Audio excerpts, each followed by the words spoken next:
Good evening and welcome.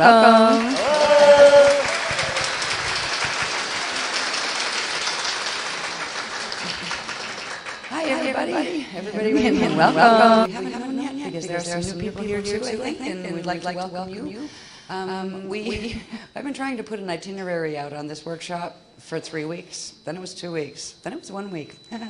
When things like this occur, I know that it's security clearance information when they don't even tell me what it's about. And after I have my meltdown, because I have this little emotional meltdown vertically on occasion, where I just go, I can't take it anymore, I really can't take this anymore. I love doing workshops, but not when I don't know what I'm teaching, right, until we're here, right? And they got me over that meltdown this time, where they just said, you can look at it differently, and you don't have to upset yourself. So I said, okay, let's try that. And I did. I've done really, really well. I've been doing graphs. I have. You saw the state I was in. I was ready to quit. I mean, just, let me go write books, because at least people can then go get the books and read the books, and they don't have to, wait and all that kind of stuff. And, but of course the books don't get shield work done, and that is part of what all of the workshops are about. So at least I'm happy, because right before we came down, they finished up something they started 2 days ago, but then left and didn't finish, right? So can't even say anything about that.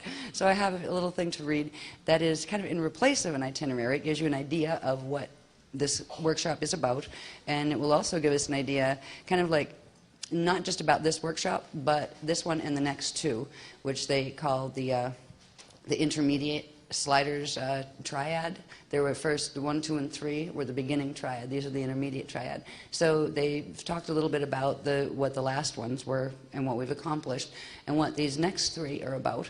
So I'll read that before we leave.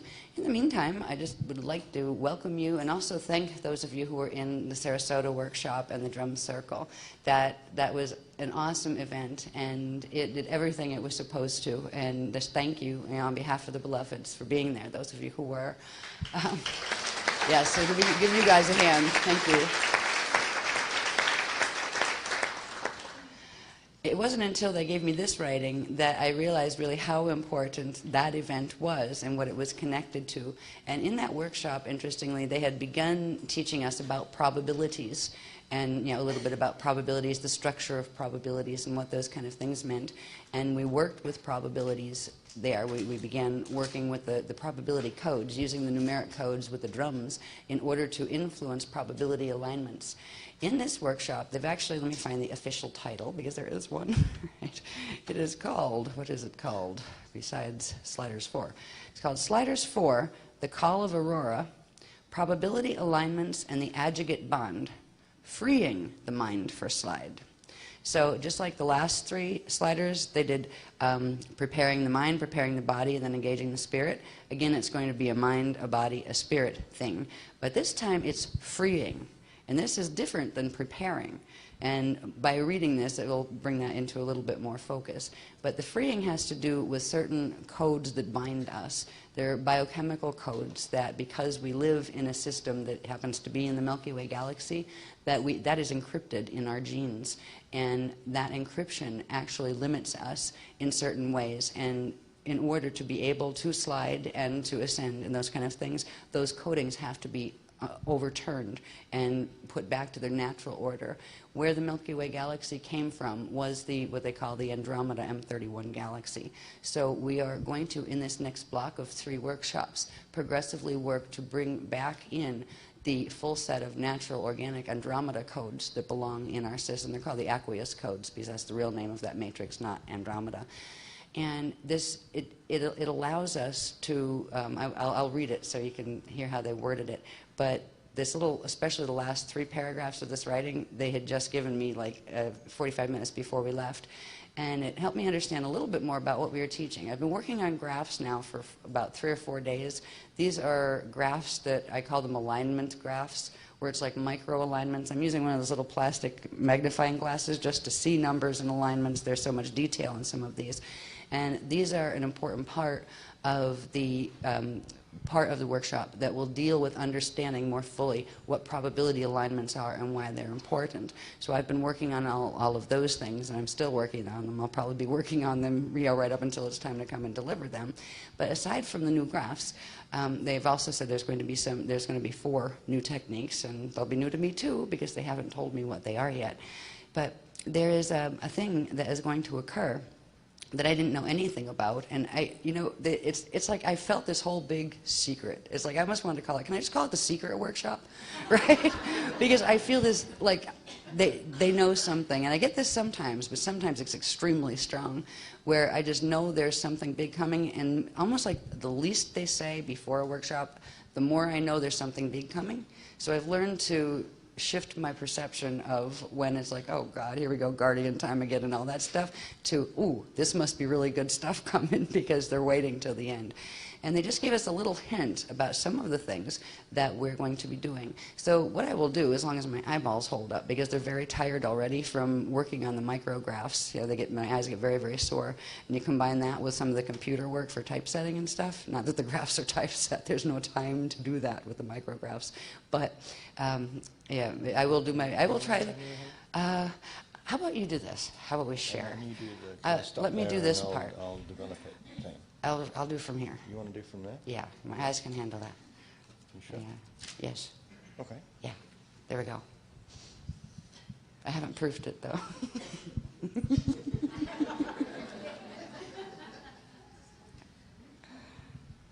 So you're going to do the interruption and Yeah, development thing, right? Usual. Right. Do my usual interrupting him when he reads thing. Shall we begin? Yes. Okay. Sliders 4, the call of Aurora, probability alignments, and the adjugate bond, freeing the mind for slide. Intermediate Atmic and Avea's body training, May 22 through 24, 2009, Phoenix, Arizona. Over IVU. Overview of the Sliders 2008 Introductory Triad and Sliders 2009 Intermediate Triad Workshop sets. Okay, the 2008 Introductory Workshop Triad of the MCEO Sliders Workshop Series included Sliders 1, Emerging from Darkness, Preparing the Mind for Slide, Introductory Atmic Body Training, August 8 through 10, 2008, Phoenix. Sliders 2, Reclaiming, that was 08. Sliders 2, Reclaiming the Vessel, Preparing the Body for Slide, Introductory Telluric Body Training, September 19 through 21, 2008, Virginia Beach. And Sliders 3, The Wind Beneath Your Wings, Engaging the Spirit for Slide, Introductory Atomic Etheric Rasha and Spirit Body Training, November 2012 through 22nd, 2008, St. Christopher's, or that's St. Kitts, British Virgin Islands. The 2008 Introductory Triad introduced the most important beginning aspects of the bio-spiritual dynamics by which humanity can actualize the potentials of direct biological ascension, focusing upon the most practical introductory applications of knowledge pertaining to the structures, processes, and anatomy. Hello. Whoopsie. Associated with Christ-star biophysical ascension. The purpose of the 2008 Introductory Triad was to prepare the Density 1 mind-body-spirit system to receive, anchor, assimilate, and activate the progressive Density 1 biophysical transdimensional frequency infusions associated with the phenomenon of slide and span ascension. Within the 2008 Introductory Triad, we learned of the Density 1 aspects of the Auger hydroacoustic body anatomy and processes.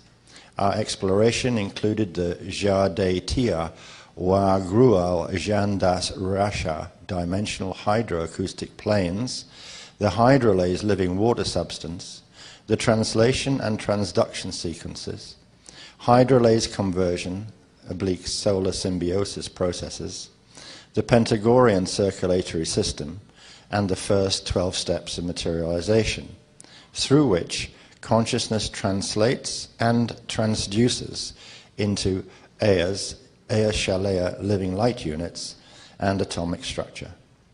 We have learned about the fetal integration process, organic Bayadoa transition, and the Vaba T cell biological time filters, our embodied spirit Jari, its inorganically reversed aspect Jarosh, the internal biological war of attrition, that's between the Jari and the Jarash force, and the hidden birth imprints, light quotient potentials, and evolutionary options that currently govern our personal ascension potential from within.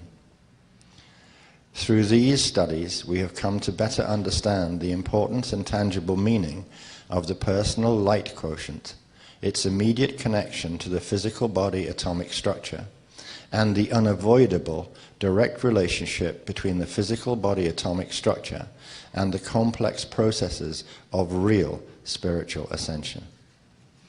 The 2008 introductory triad featured 12 Psi interactive intuitive Psi skill development biofield activations techniques and 11 MCEO Crystal River Aquatone Hydroacoustic Systems Masters Kathara Biospiritual Healing System Practicum techniques, through which the Density 1 mind-body spirit system came online with the eternal flows of the Density 1 Aja hydroacoustic body. Restoration of the organic Density 1 Aja hydroacoustic body flows enabled the personal light quotient to reach 75% Shalaya light, the minimum needed for Slide 2 translocation ascension. The planetary stewardship events of the Crystal River host that took place during the Sliders 2008 introductory triad period included opening of the Ajay hydroacoustic body windows and doors between median ascension Earth and net Earth, activating the planetary Aveas, elemental watchtower, sentinels, and lighthouses. Aveas? Yeah. Didn't I say yes on the end? And I said Aveas. Yes, Aveas. It's not Aveas, that's something different. Oh. That's why I pointed it out. Right. That's something different then. Aveas. Elemental watchtowers, sentinels, and lighthouses of the median and net Earth. Shield of what? Where do we go?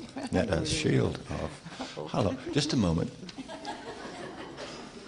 I might have put them in our... We just have a page slip. There you go. Of Solomon, yes.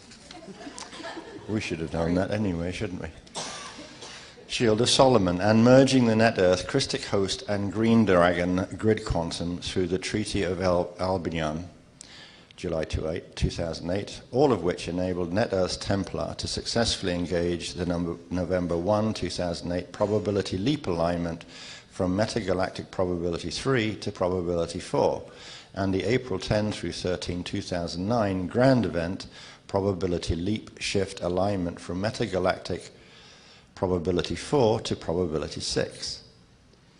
Through achieving these recent metagalactic probability leap alignments, the net Earth Templar was able to retain direct frequency connection to the current time accelerations of the Crystal River host, which allowed for the Aurora Continuum and Middle Earth Edon Actuality Dominion gates to open into net Earth's Templar for the first time ever during the April 10 through 13, 2009 grand event. If net Earth had not successfully achieved the April 2009 leap shift to engage Templar alignment with metagalactic probability 6, the Aurora Continuum and Middle Earth Edon Actuality Dominion gates would have been unable to open, and the net Earth Templar would have been unable to progress through the coming 2009 through 2012 time accelerations and galactic and solar system leap alignments of the Crystal River host. Ascension potential and link to the universal Crystal River host would have been lost to net Earth populations if it were not for the transdimensional biofield frequency infusions anchored and activated in net Earth's Templar by the net Earth Aquafarian shield with the Sliders 2008 introductory triad activations. Net Earth would be unable to engage the ascensional alignment of 2009-2010. Yeah, just read that again. Just the title. What, the essential alignment? Essential The essential alignment of 2009-2010. That's what the next 3 workshops are about, this thing they're calling the essential alignment. This alignment will determine whether or not we will be able to see a positive probability through 2012 or not, because in 2012 some big events take place. So I just wanted to emphasize that, and we can go back to the readings. It talks more about that later as we go back. But the essential alignment of 2009, 2010. Okay. Knowing you probably expanded on it anyway here. And they have failure to engage this essential 2009-2010 alignment would end Net Earth's Crystal River host ascension potentialities, including that of the Green Dragon's sovereign Christfall host. In such case, the Net Earth's Aquiferian shield would engage emergency evacuation. In parens, this would be known as pulling the shield to the Middle Earth Actuality Dominion by October 2010 through 2011, and those remaining in the Net Earth field would engage phase lock into the Omega fall probability in December 2012. Fortunately, the Aquiferion shield and Net Earth's Templar has successfully achieved the April 2009 Metagalactic Probability 6 leap shift alignment, and thus, so far, remains on course to Thank you, guys.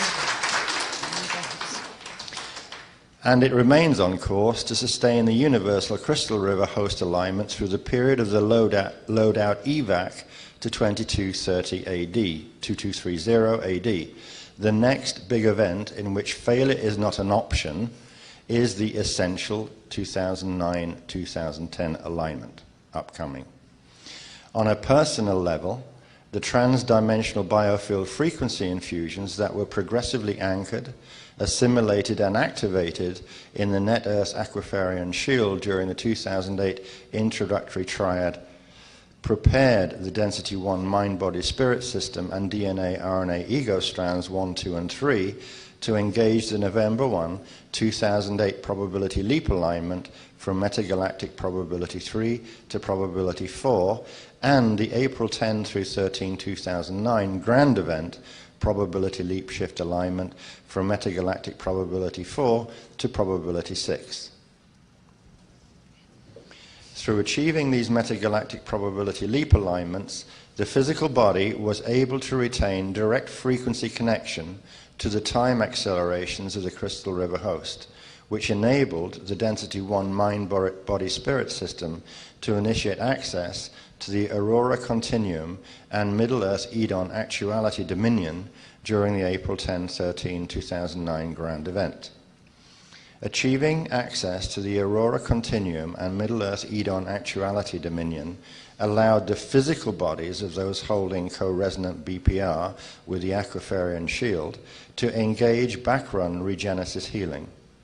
Healing, what's that? Healing / rebirth. / rebirth of the strands 1, 2, 3 DNA, RNA epigenetic overlay. Initiation of backrun regenesis healing is a prerequisite for biologically engaging the transvector biofield frequency infusions associated with the density 3 adjugate bonding activations featured in the Sliders 2009 Intermediate Workshop Triad. The 2008 Introductory Triad Technique sessions featured 12 psi interactive techniques, intuitive psychic development, and what? You don't have to worry about that part. Just Okay. 12 psi interactive techniques and 11 Aquatone practicum techniques. The 2008 Introductory Triad Aquatone practicum techniques representing beginning, intermediate, and advanced level 1 Aquatone hydroacoustic techniques, which is advanced Gassara 12, essentially. The FOL 09 and Sarasota April 09 workshops contain preview preparation techniques for the coming Sliders 2009 Intermediate Triad Level 2 Aquatone Hydroacoustic Techniques Advanced Gassara 13. So that means we're going into Gassara 13 technologies now with this set of them. Let me see which is next. Is that the last page there? And the next one. Yeah, Didn't have them in order. it's either that one next over or that one there. I think it's this one. I didn't have time to look at it. Yeah, this is where it starts with the 2009 one. So, And right, then I will finish, where's my last this page? one here. Yeah, and I'll finish that one. Right. Okay, got a plan. Cool. Now, this is on the 2009 triad, the 3 workshops that will happen, that are Sliders workshops that will happen, during 2009. That's Sliders 4, 5, and 6. Okay. So Sliders 4, 5, and 6. Current view. Sliders 4 is where we're at. The call of Aurora probability alignments and the aggregate bond freeing the mind for slide, which is the intermediate Atmic Avias body training May 22-24, which is now. Sliders 5, essential alignment freeing the body for slide, intermediate telluric Aveas body training August 14 through 16 this year in Phoenix, here again. And finally, Sliders 6, the sleeping sentinel and the great crossover, embodying the spirit for slide, intermediate atomic etheric Rasha and spirit body training October 9 through 18, 2009 in the Emerald Isle, Ireland. And I'm trying to persuade Noel and Rose to do a presentation at Heathalon about Skellig Michael and some of the foundations for our going there. And you're going to try and do a little bit of Atlantean history linking to that, aren't you? If they give enough of it to Yeah, me. yeah. That'll fall out So my face during that's the obviously not a process. promise, but we're working on it. The 2009 intermediate triad will feature density 3 aggregate bonding activations that will progressively and positively free the density 1 mind-body spirit system from the Procyon genetic harness that phase locks the embodiment and consciousness into the metagalactic encryption of the failing Milky Way galaxy. Falling. The what? Falling now. The falling is doing both, isn't it? Yes. Right. That's the universal Vecca M31 fragment. Whereas, Right. yeah, the 2008 introductory triad prepared the density 1 mind-body spirit system to achieve the April 2009 metagalactic probability 6 leap shift alignment.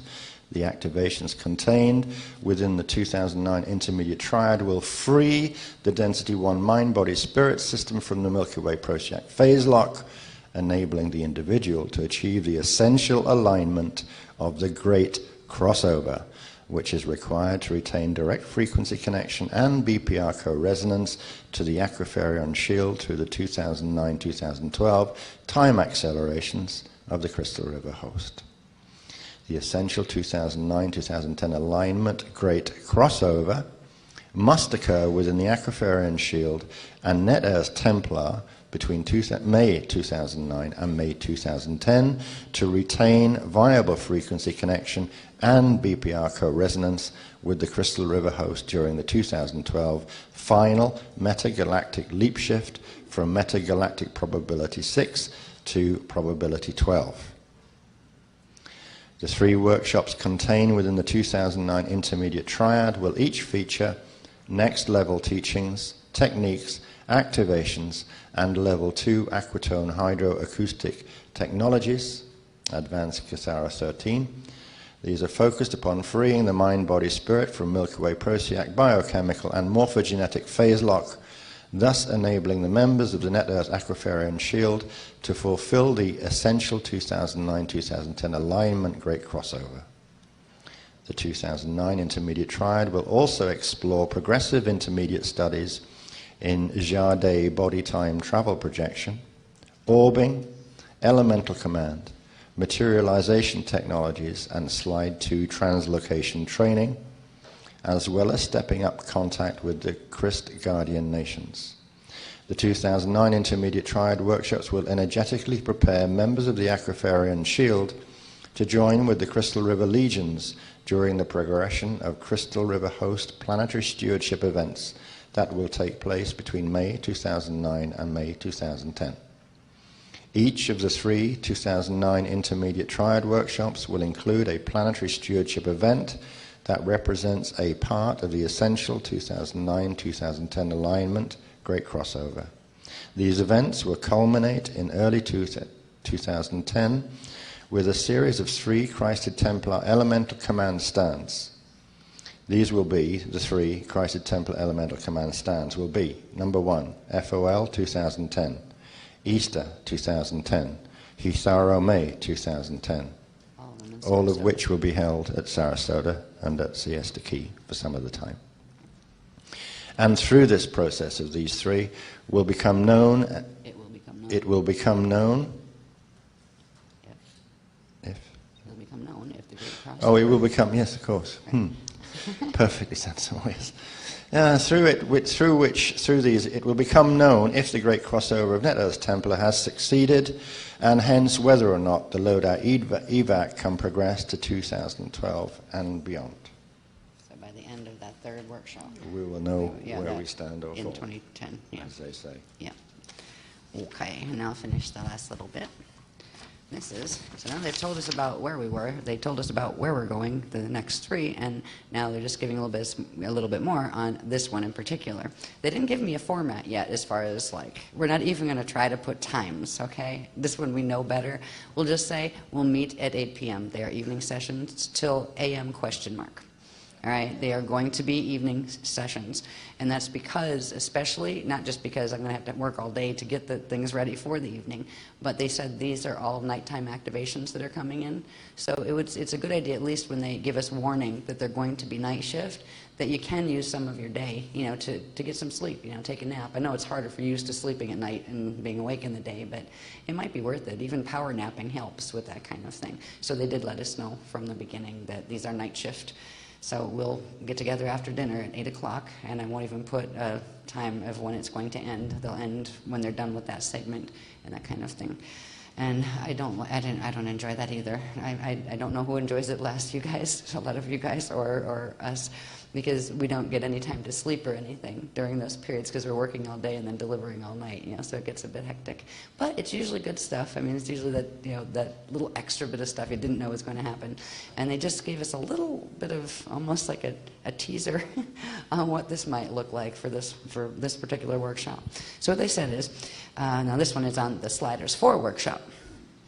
The 2009 Intermediate Workshop Triad starts out with the Sliders 4, the Call of Aurora, Probability Alignments, and the Adjugate Bond, Freeing the Mind for Slide, Intermediate Atmic, and Avias Body Training. And that's the one we're in now. In this Sliders 4 workshop, we will further explore the nature and mechanics of probabilities, a topic of study that began in the April 2009 Sarasota workshop. In order to comprehend the dynamics and significance of the 2009-2010 Essential Alignment Great Crossover event, a more in-depth understanding of probability alignments and how they pertain to the metagalactic, galactic, and solar system probability leap shifts of the Crystal River host, that will determine which probable future 2012 Net Earth will see. So they're going to teach us more about probability alignments because we need to understand certain other levels and to be able to work with them. And it is these particular probability alignments that will determine what 2012 set we get to see, because there's a bunch of different Earths. We have probability systems. We've talked about the 12 Earths, and that's only the immediate local one in different probability fields. And this planet will be aligning itself with one of those probability fields, and the people on this planet will see that as their mass future, history for the future. So the probability alignments they want us to understand through this workshop have to do with just having a better grasp on what the probabilities mean, what probabilities we need to align with and why, and what happens in the ones that, let's say the probabilities we don't want to see. Through understanding the alignments of where we need to go with the alignments, it'll also show where we don't want to end up with the alignments, because they've taken the maps that they introduced in Sarasota and elaborated on them and showed all sorts of different alignments and also explained some very interesting things. And I'll get into a little bit of what we'll find out about here. So through greater understanding of the reality of probabilities, we will uncover the answers to the secrets of the New Age numerical code phenomena, such as the 1111, the 1212, the 333. You know how those numbers keep popping up where you happen to wake up at the same time? Every time you look at the clock when you wake up, it's like 1111 or 1212 or 333. We'll start to find out what is that? What is actually happening with this stuff? Because it's not just our groups. This is across the board. And it's even connected in to the people that are into the Mayan traditions and all that kind of stuff. So there's a lot more to this than just our work. So they're going to explain a bit about what that is. And that understanding will come out of seeing these probability maps and what they mean. It will help us to understand what those things are, and some of them, what you do about them. It's like, fortunately, you can't get a 666 on the clock, you know what I mean, right? Right. Excuse me. All right, so we'll get a bit more understanding about the New Age numerical codes, and we'll also develop a greater appreciation for what has been accomplished since the 2000 SAC began, and we'll become more fully aware of what it means to assist this planet in its passing through the 2012 end times period. So all of this understanding of the probabilities is tied to these multitude of micrographs that I'm doing, and I call them micro because the print is so tiny that I have to use a magnifying glass just to see what I wrote on the last one, and then I have to photocopy it and make that as a piece of the next one, and it's like they're intense.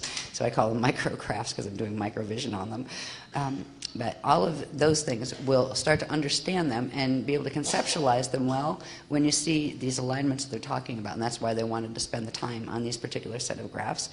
They said, okay, along with probability studies, the Sliders 4 workshop will also delve into the greater anatomy of the D3 atmic mental planes, the Avias vibrational water body, and its relationship to probability alignment, and the dynamics of the adjugate bond as a tool for healing and freedom.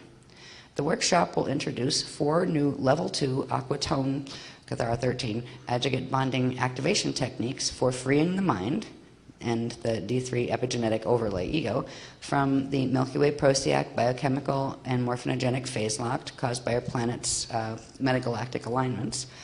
The Sliders 4 workshop will also feature 2 planetary stewardship activations that will raise the light quotient of the Aquafarian shield from 75%, which we achieved in the Sarasota workshop, to get this, to 82% Shalaya light.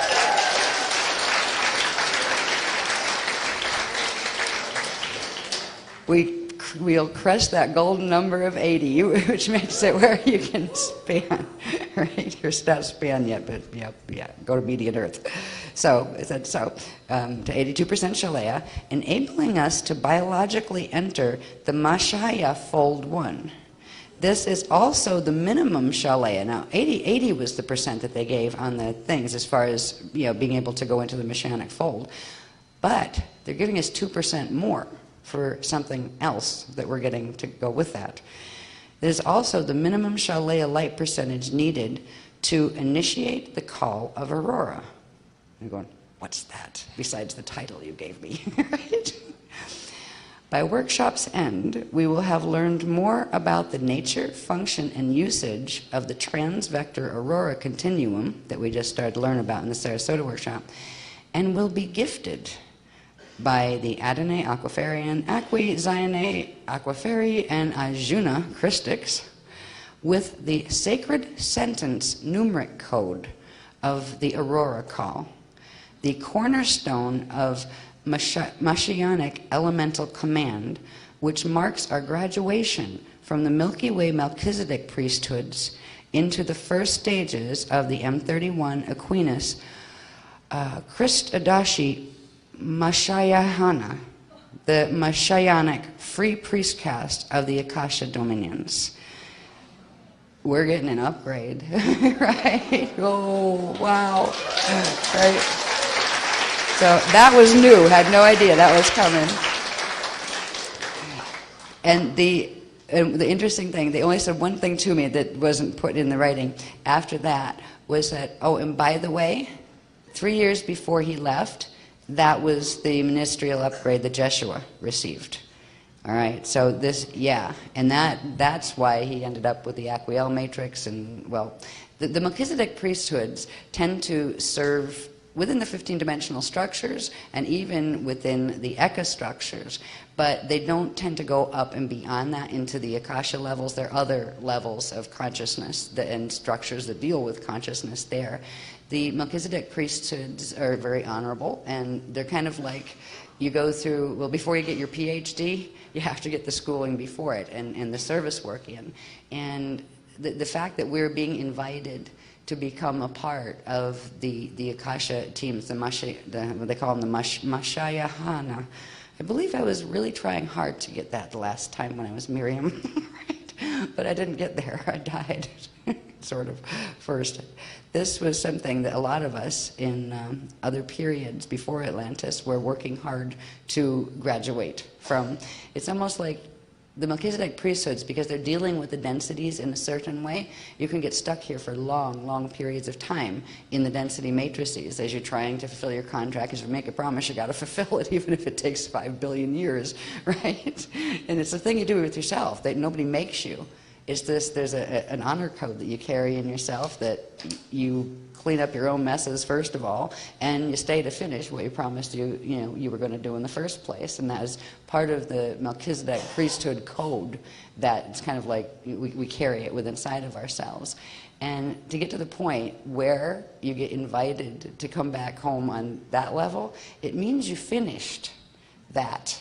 However, whatever promises you made that had you keep incarnating back in and ending up in ascension schools, be it in Egypt or in Atlantis or way, way before that, or on other planets before that, the commission of the Melchizedek priesthood is finished. You've fulfilled that level. It's like not clearing a karma, because it wasn't a negative karma.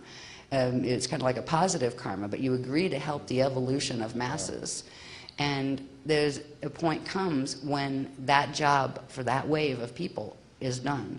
And this is our homecoming call. So they're going to teach us some things about, they hadn't talked to me either about what is the call of Aurora, and how they described it here was the sacred sentence numeric code. I have a little clue of what that might mean. They started to give me their words for their numbers. You know how we can count to 10, say, right? 1, 2, 3, or 1, 2, 3, 4, 5, 6, yeah. Oh boy, you should see these. I don't know how they do math with these numbers, but they've given me the beginnings of the word names for the numbers. So not only will we be, as we started to get taught to use the numeric codes in vibration by using the drumming and that kind of stuff, even if you're drumming with your feet or your hands, that kind of thing.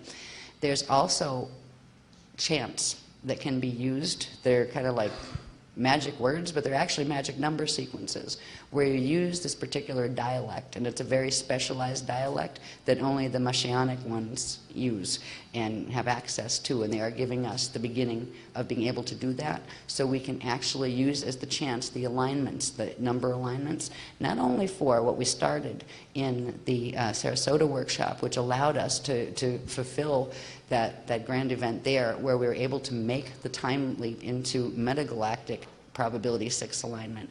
But we're preparing now to make, not only, we're in the metagalactic alignment that we need to stay in until 2012. However, what we have to next do is we have to align the galactic level and the solar system level. Because there are two levels other. If you have a Vecca level, then, which is your universal level, then you have the metagalactic level, and that is actually the probability level we were shifting when we've been making these probability jumps. Then the next level we have to shift into the right alignment with is the galactic shield level, and then into the solar system shield level and planetary shield level. And we'll see these, we'll see a bit, it's easier to describe this with the diagrams so you can see the structure that we're dealing with. And it's through understanding these structures that we understand what the crossover is. In simple terms, it's basically a clearing the numeric sequence that is actually encoded in the DNA, and starting with the epigenetic overlay, which goes with D3, which goes with the mind training stuff and the atmic level stuff. We start with the epigenetic overlay because that actually controls the DNA underneath it, kind of thing. We're going to be seeing what the crossover actually means. It's crossing over the base mathematical program that your body is running on. So it's not just tied to the Milky Way galaxy anymore. So it begins to bring back the natural organic codes of the original human form, because the Aquarian people, now the Aquafarian, they were hybrids, but the Aquarian people were the original prototype used for the first humans that were ever created, the angelic humans, the Tyrannissian humans that were created over here. So this is literally getting an upgrade that even the first angelic humans in this matrix never even had, that full level upgrade. So we're getting the original angelic human and beyond, the Aquarian codes back. And what these allow us to do is create an alignment between our bodies and the ascension pathways all the way up, from the planet to the solar system to the galactic alignment to the metagalactic alignment. And it's at the metagalactic level that we have to actually make the crossover from the Milky Way system coding into the coding of M31. And literally are kind of like the Andromeda call, right? We get our Andromeda codes back. And this is a really big event because our shield needs to do it first. The Aquafarian shield needs to do it first, because it will begin the process of the Net Earth shield doing it. But we will finalize that. If we weren't able to make the shift first within our own bodies and thus within the shield, we would not be able to assist the Net Earth to complete that same process in the 3 events that will take place in early 2010, which are, one is during the FOL workshop, one is during the Easter workshop, and one is during the next Etharo workshop. And they are being held at Siesta Key for a reason, because that accesses both the Gruol and the SG2, but it also accesses Watchtower, and it plugs into the whole Solomon matrix. So it's an important site. I know there's a few people who are saying, do we have to go to the beach again? I hate beaches and stuff, and I'm sorry that that they want it done there, but at least as far as beaches go, that's a great one. You might not like beaches, but it is beautiful there as far as beaches go. I've seen a number of beaches, and they usually don't have white crystal sand like that does. It's absolutely gorgeous. It's also not as hot in January, by the way. So like it's not freezing, but it's not it's not where you're going to roast to death, being on the beach. And the May one, it'll be probably like it was, April, May is around the same. But anyway, they want us to do them there because of the grids and the location there. And what is interesting too, I wanted to thank the people who sent in the photos again of the Orb Fest #3 that was at Sarasota. That one was wild because lots and lots of people, even I got orb photos that time. I never get orb photos, right? People get photos of orbs over me and around him sometimes, but I never got orb photos. Even my daughter Zam gets orb photos, and she has since Morocco, but I never get orb photos. Even I got some at that one. So it was like there were so many.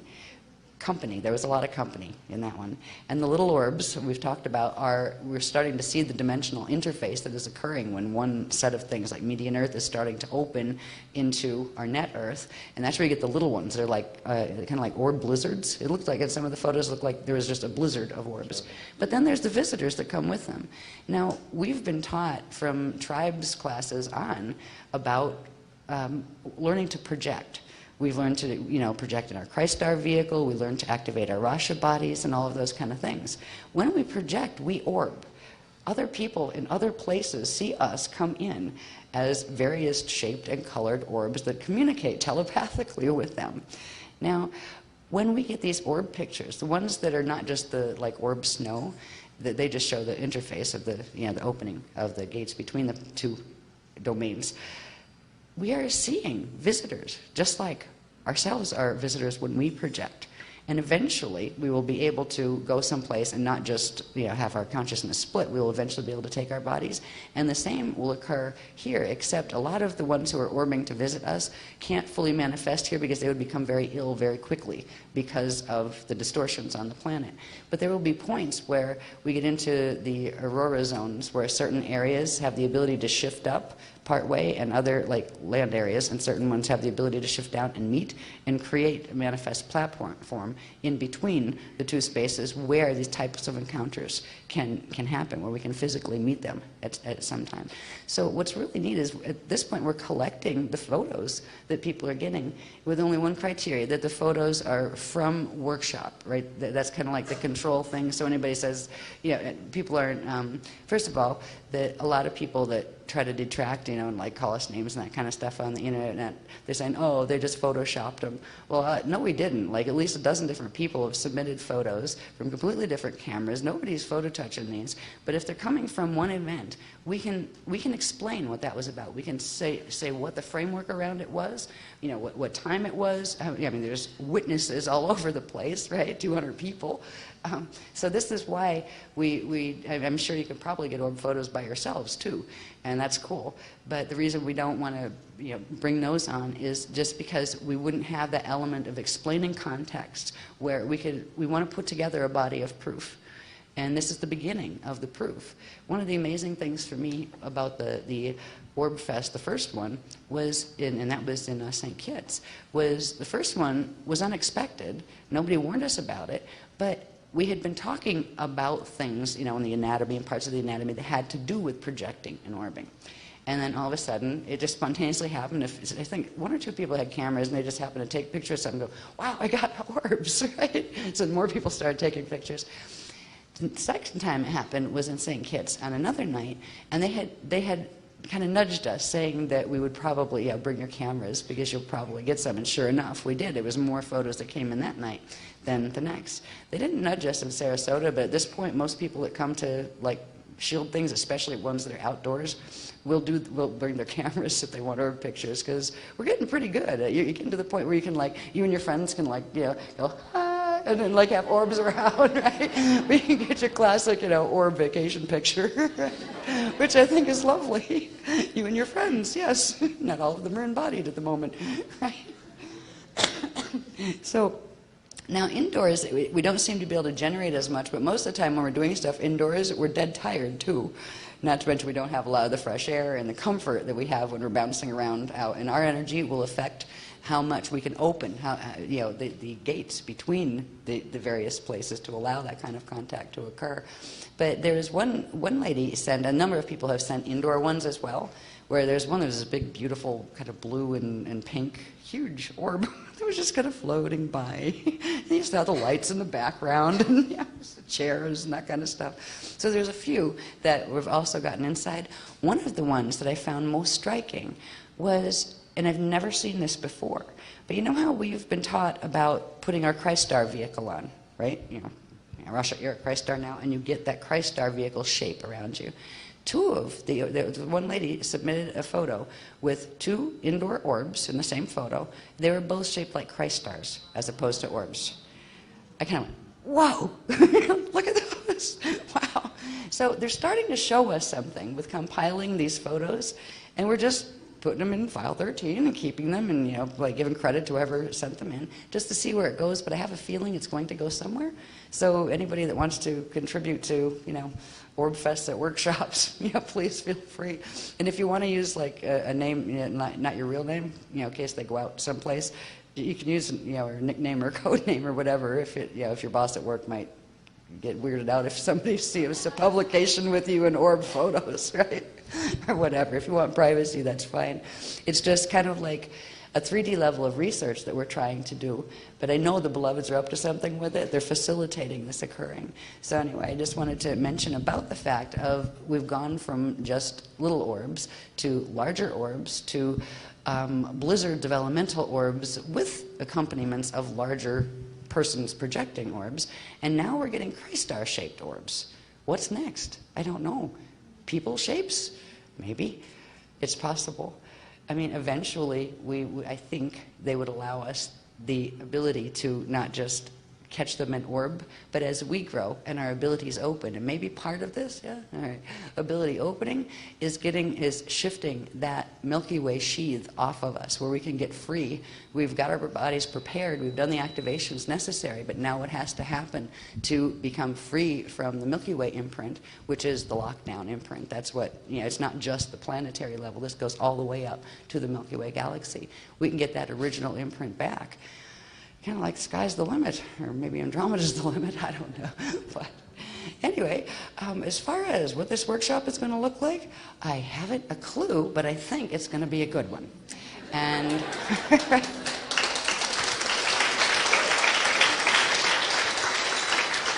and I really appreciate you being supportive of that, because it's not an easy process. It takes a lot of gumption to get up in front of 200, 300 people sometimes and say, hi, thank you for, paying all this money to come and see me at a workshop and take time off work and go do terrible, sometimes international flights and all of this stuff, right? I don't know what I'm teaching yet. Oy. I absolutely, that could make me lose it. It really could, where I don't want to do any of this anymore. I'll just write, But that wouldn't be fair either. If you guys can, be patient with me. I can be patient with the process too. But I do appreciate the support. Because the workshops would be great fun. If I had it all ready a month in advance, nice color Mylars, everything's typeset. I could like do a vacation week the week before, so I'd be bright-eyed and bushy-tailed. I could socialize with everybody during the break. So yeah, that would be my fantasy. But that's not what happens at the moment. Hopefully someday it will. But we will at least we know we will keep on schedule, because schedule starts at 8 p.m. and it goes to question mark. So therefore, there's no misleading times, right? Show up at 8, we'll show up at 8, and we will take it from there. Something will happen at 8 o'clock. I don't know when the breaks are going to be. I don't know if we're going to see sunrise. Just be forewarned. And I have a feeling that part of this too, I felt like this last week especially, I was just grumbling vertically, not at them, just grumbling so they could hear me grumbling. Right? It's like, here, come on, please, just a paragraph to put out the week before so people have a clue, so I have a clue what we're teaching. They're going, it will come, doesn't it always? Yes, it always does, right? And I realized somewhere in there, I was getting part of the workshop myself, my own as a participant, where I was being taught to respond differently. And I mean, I was feeling really, really stressed out by this. I progressively get more stressed out every time we have one of these type of workshops. And you know that. I'm like sniping at everybody, quiet, leave me alone. But I learned, and I'm laughing right now, and this is good, because before I would just be like, begging through semi-clenched, just please deal with this with me, because I can't stand it either. I'm learning to shift, and they've repeatedly, and they're very patient with me, they said like, we noticed you're very stressed out. I said, gee, how'd you notice? I look like an atom bomb going off in the astral field, that's how, They said, we're sorry you're feeling so stressed. I said, thank you for that. Any suggestions? We could talk about it. Yes, let's do. So I talk in writing, right? And writing down incoherent, like, with a lot of those like things that you use curse words, but you don't do curse words. You just make funny marks, right? Not at them, just like, I can't take it anymore. And I get, do you feel better now? After like 4 pages of ranting and raving on this and that and the other thing, right? I went, yeah, actually a little. At least I vented on paper. They said, yes. Now, try breathing, right? Just breathe. Yeah, right. A little bit of deep breathing, right? And the next they said, now, why don't you look at the things that you've written and see where the main areas of stress are coming from. And they were all centered around the work and having to deal with the schedule of workshops and having to come in and having to do these like marathons of crash course everything and then go deliver it and all of that. And they said, now, there's several points in there. Have you noticed there's several points you can actually de-stress that situation? Do you realize it's the way you are perceiving it that is actually causing the stress? And I went, yeah. But it's not just my stress, it's stress about the people that come too. Right? I said, that is their stress. I said, okay. I said, first of all, own your own stress and don't own anybody else's. Okay. I said, okay, I'll try that. Don't know how to do that, but I'll try that. Then they said, how are you looking at the fact that this occurs? You're looking at the fact that it doesn't show up until you all get there as a negative. I said, well, it is. It'd be so much nicer if it was organized and all that. I said, would it? I said, it is the most live, most direct, most personal way that we can communicate with you together. Anybody can write it all down and then go read it. But to have it come live, it comes because of all of you coming together. You could look at this, and the more we have to do this, yes, some of it's a lot of it's on security clearance, but let that be okay. Have we ever let you down? Have we ever not showed up for a workshop with you? I said, no. Because that would have been my last one. Seriously, nobody'd come back for the one after it. That's a good point. So they spent the last week, instead of giving me the itinerary that I really, really, really wanted, or even the title that I really, really wanted, anything, they were coaching me on how to de-stress myself by changing my perception and changing the words I was using to represent something to myself. So that is part of the mind shift, I think, for everybody. And it's not just about workshops. It's about life in general. It's about how your life is. It doesn't mean you don't change what you can, but some things are maybe not ideal, but perfect, as we were talking about, as they are at the moment. And you can choose how. If it's something you'd like to be able to change, maybe sometime you can change that. But if you can't change it right now, you can change your reaction to it.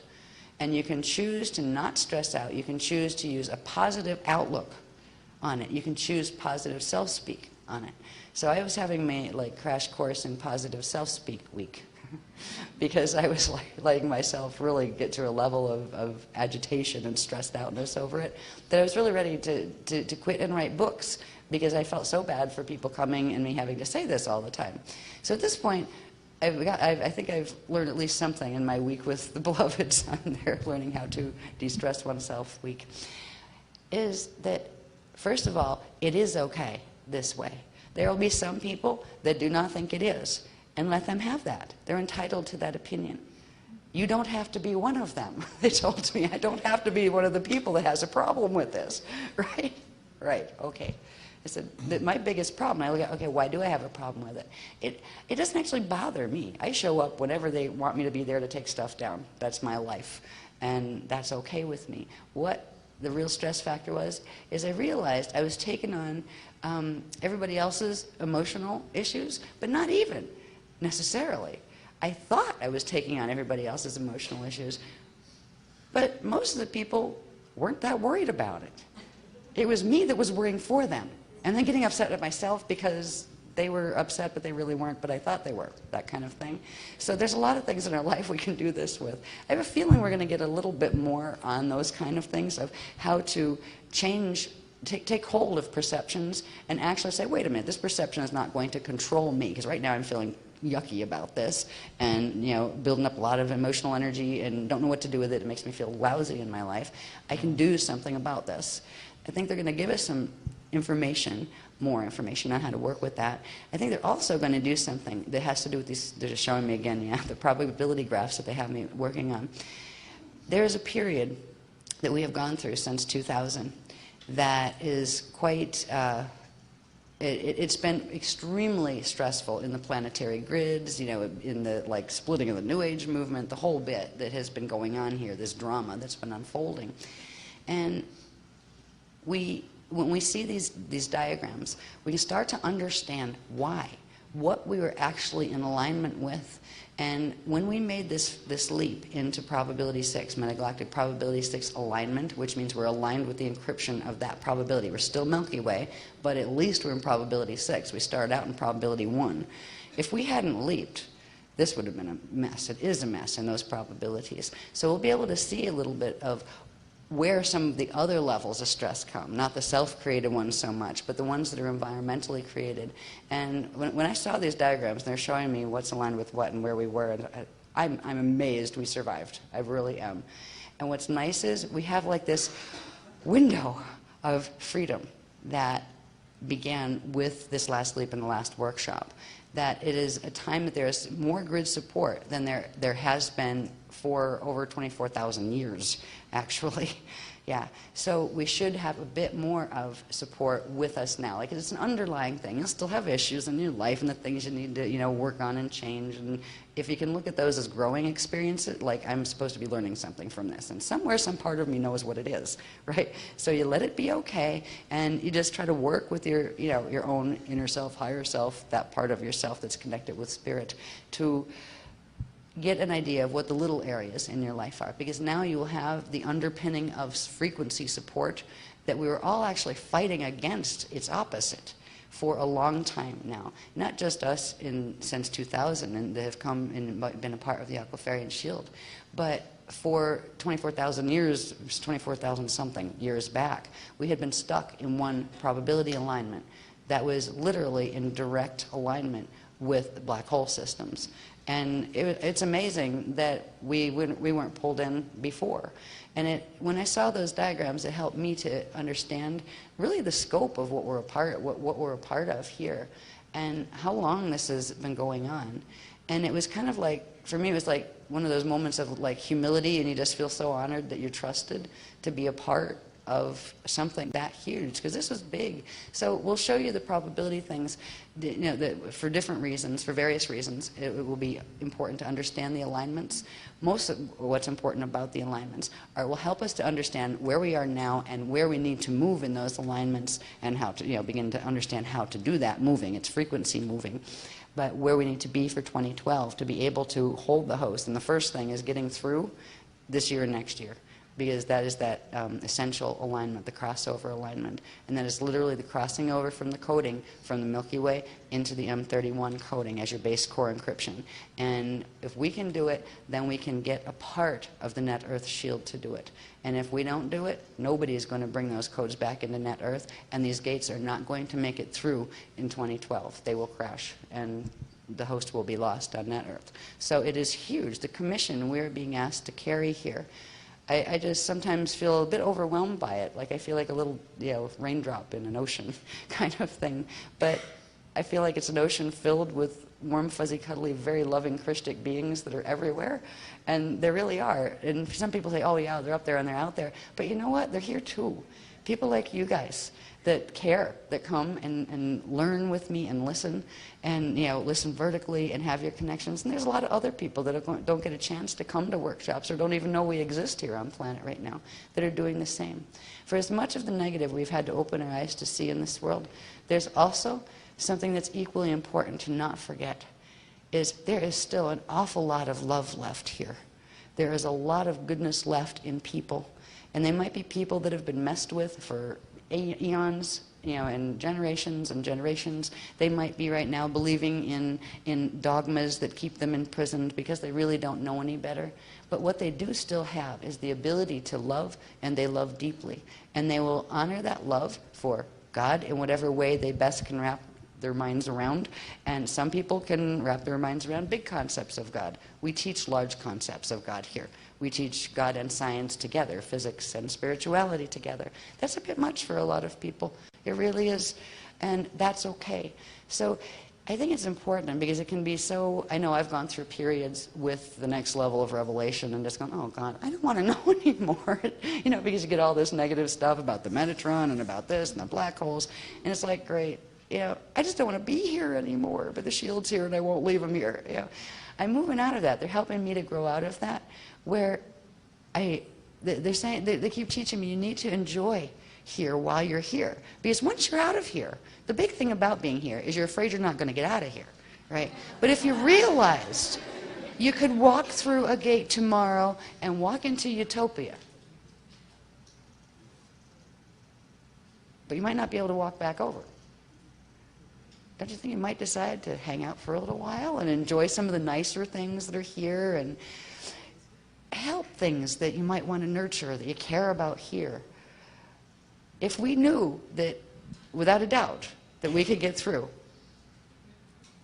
if we knew we could come back, it would be fun, because I'm going to live there and I'll visit here. But if you could get through, but the gates were going to close and you might not be able to come back. But the gates weren't closed yet. There's a time where we can enjoy the beauty that is still here, the beauty in the planet, the beauty in the people that do carry beauty and grace with them here. So they're trying to lead us into that kind of the last sentiment to hold, and in serving as a planetary steward, is to, with all the craziness and the negative stuff that might have been part of that drama for the last, you know, millions of years, there's still the good. It is still there. And just embrace as much of that as possible. Choose to de-stress. Choose to not react to things negatively. Choose to choose differently. If you find your emotions going, wait a minute. I'm not going to waste my emotional energy on this nonsense anymore. Right? I had to talk to, tell me how to talk to myself this way. I said, okay. And I've had some really good talks with myself this week. No, I will not waste my emotional energy on that. I am not upset at all. I am not going to be upset. Right? And then also, they said, because I tend to do these things where I will go for like 3 days and barely shower. I will shower if people are going to be near me, but if nobody's going to be near me, I will sometimes just work through for 3 days straight and just curl up in a ball and a blanket on the floor and sleep, and then wake back up, have a pack of crackers by me just so I can munch on crackers, and I don't take care of myself, right? One of the things they're teaching me now is, look, you're supposed to last a while longer. You know? You need to take a bit of time to take care of yourself. You know, like do a soaky bath in the evening because it like helps your swollen knees to unswell, right? Just little things like that. And it's not just advice to me, it's advice to all of us. They are, with this commission that they just let me know about of graduating from the Melchizedek priesthood, there's a whole different level of carrying oneself and one's consciousness that goes with this. And somewhere we have the potential there that we wouldn't have been invited. But I will learn this with you. But part of this is honoring our own selves as well. A lot of people who care to go to workshops like this have a very deep caring thing in general inside of them, and they tend to let everything run them over, where they'll take care of the dog, the cat, the person, the boss at work, everybody else, but don't give a lot of time to themselves. They're too busy doing that or making that perfect or fixing that, and the fixers of the world, right? It tends to go with the guardian pattern. We have this like, need to fix it, help it, save it complex. We need to take time, a little bit of time for ourselves. And that doesn't mean I'm going to go up and soak in a bathtub while you're waiting 3 hours past when I was supposed to show up. No, I won't do that. No, most I will do is I realize I cannot go in public without that 5-minute shower. I mean, I will do that much out of respect for you. Right? But anyway, there's more to come on mental shift, because this is about mental body shift with the next level of mental body shift. And as we learned, and I was quite surprised when we had the first Sliders workshop, Sliders 1, which was preparing the mind for slide, I figured it was going to be about changing your perspectives and getting control, like that kind of thing. I had no idea about the Ajay body, the Pythagorean flows. I mean, oh my God. I was like, oh, that's what mental body beginner level is. So I can hardly wait to see what mental body intermediate level looks like. After I get done, if I ever get done with these probability diagrams, I'm wondering if there's an anatomy section that plugs into this too. So I don't know, but I do know in Sliders 1, it had a little bit to do with what I thought it would, mental body-wise, but it went completely on a tangent of telling us all these huge things about our anatomy structures and how atoms formed and through us and solar symbiosis and So this could be a very enlightening workshop that we just have no idea what that's going to look like. But by Monday, this is how you always get through. I have this joke. I go, is it Monday yet? It's the only way I survive. I project myself to Monday, right, to get through these. And now at least I'm doing it with a sense of humor. I think this will be more fun, though, because something has shifted that I can't put my finger on, but I feel like a bit of a healing in that stress that I tend to carry with me, around workshops, because it's part of that like have to please everybody principle thing. Because I like everybody to be happy, and I really don't like anybody to be unhappy with me, and I get a bit wimpy with that, and get too affected by all of that and stress myself out. Something must be healing a bit, because I'm sitting here joking with you about it. That doesn't mean I'm going to abuse your time. And anyway, what? Excuse me, incoming. Tell them about the what? Think crystal, yeah. Okay. All right, they're teasing me here. They're saying, tell them about that. Something we're going to talk about at some point has to do with something that we saw during the Sarasota workshop. A couple of us, I think, saw it. And it wasn't anything on the beach or at Siesta Key. It wasn't during a group anything. It was after, I forget which day it was. I think it was 2 different days I saw it, so it doesn't really matter. But we were walking outside after like a workshop session. And all of a sudden, it was like around the building, just the hotel building, there was like an etched crystal outline as if there were 2 layers of buildings. I didn't remember, what is that? Am I seeing this on the inside or the outside, or both? Both was the answer. There was some kind of, it was like a crystalline understructure, as if I was starting to be able to see this crystalline effect around. It looked like kind of like milky white, maybe ectoplasm or something, crystal structure that was in the structure of the building, like as if the building had been made of that first, and then the matter stuck to it, that kind of thing. And they just said, mention that, because I guess that has something to do with some of the things we're going to learn that might have to do with atomic constructs, mental body constructs. Okay. Yeah, they're teasing me now, right, us. Anyway, I think we're going to talk a little bit about what is that effect, and maybe this is the next part of anatomy we're going to learn about. Because I only had a clue that it existed because only twice, for a very brief period, maybe 4 or 5 minutes, which is not too brief. It wasn't just a flash and gone. It was actually, I was seeing this, and my physical eyes were seeing it too, but I realized if you took maybe if I didn't try to take a picture, gee, maybe I should have, it just dawned on me. So if you took a picture, it probably wouldn't be there, but maybe it would have been. But there was something that was bleeding through that's a normal part of structure. When you see a structure like a table, it's as if there's a layer where it's all made of crystal, where it looks like it's made of just, crystal light, and then the atoms follow that imprint. I think we're going to learn more about what that is, and that probably has something to do with the obvious body, because they said that this was part of the obvious body training. So anyway, I'm sharing with you as it comes in pieces of what we might be learning. I think that's probably enough for an orientation. I love orientations. They're like disorientations, and that's okay. Yeah. I mean, they make sense within themselves in general, and by the end of the workshop, they tend to make sense with whatever it was we learned. I think I'm getting this too, that part of the way that workshops have evolved, we're actually getting a different type of training that actually affects us on different levels of ourselves, where we're used to being locked into a logical, linear, orderly type of pulsing energy, of following energy pulses. And there's something in the structure where you can still have structure, but it's a more loosely structured structure that actually has to do with organizations that come down naturally from the larger levels of spirit and those kind of things, where if we get really rigidly locked in to, A, B, C, D, E, which I love that. I love to have section 1, A, B, C, section 2, A, B, C. I love to have it cleanly organized for my little brain to process. But there is something that we're learning from just the pattern that evolves in these workshops themselves. And it can be uncomfortable sometimes, especially if there's new people with us today, which I believe there are, and you've not been to a workshop before. Well, for some reason you got guided to come to one that's going to be a nighttime one, and I hope that's okay. Best thing I can suggest is please use some of the daytime hours to take a nap and to get some sleep. Plus, it's okay, and nobody gets upset with you if you do fall asleep during workshops. We've had snoring workshops before. Yeah, that was only when we were doing activations that you didn't have to stay awake for. If you were there, you would get the activations anyway if you wanted them. And I remember that was a Phoenix one too, a number of years ago. But on the tape, it was so loud you could hear the. It was like a chorus of people snoring on the floor, which was. One thing I think about these workshops is we always learn something new, and they tend to be fun. At least they look like they're fun. I don't get to have much fun because I'm doing my job thing, and Az doesn't get to have much fun either. But you guys seem to have a lot of fun even though the hours are weird and stuff.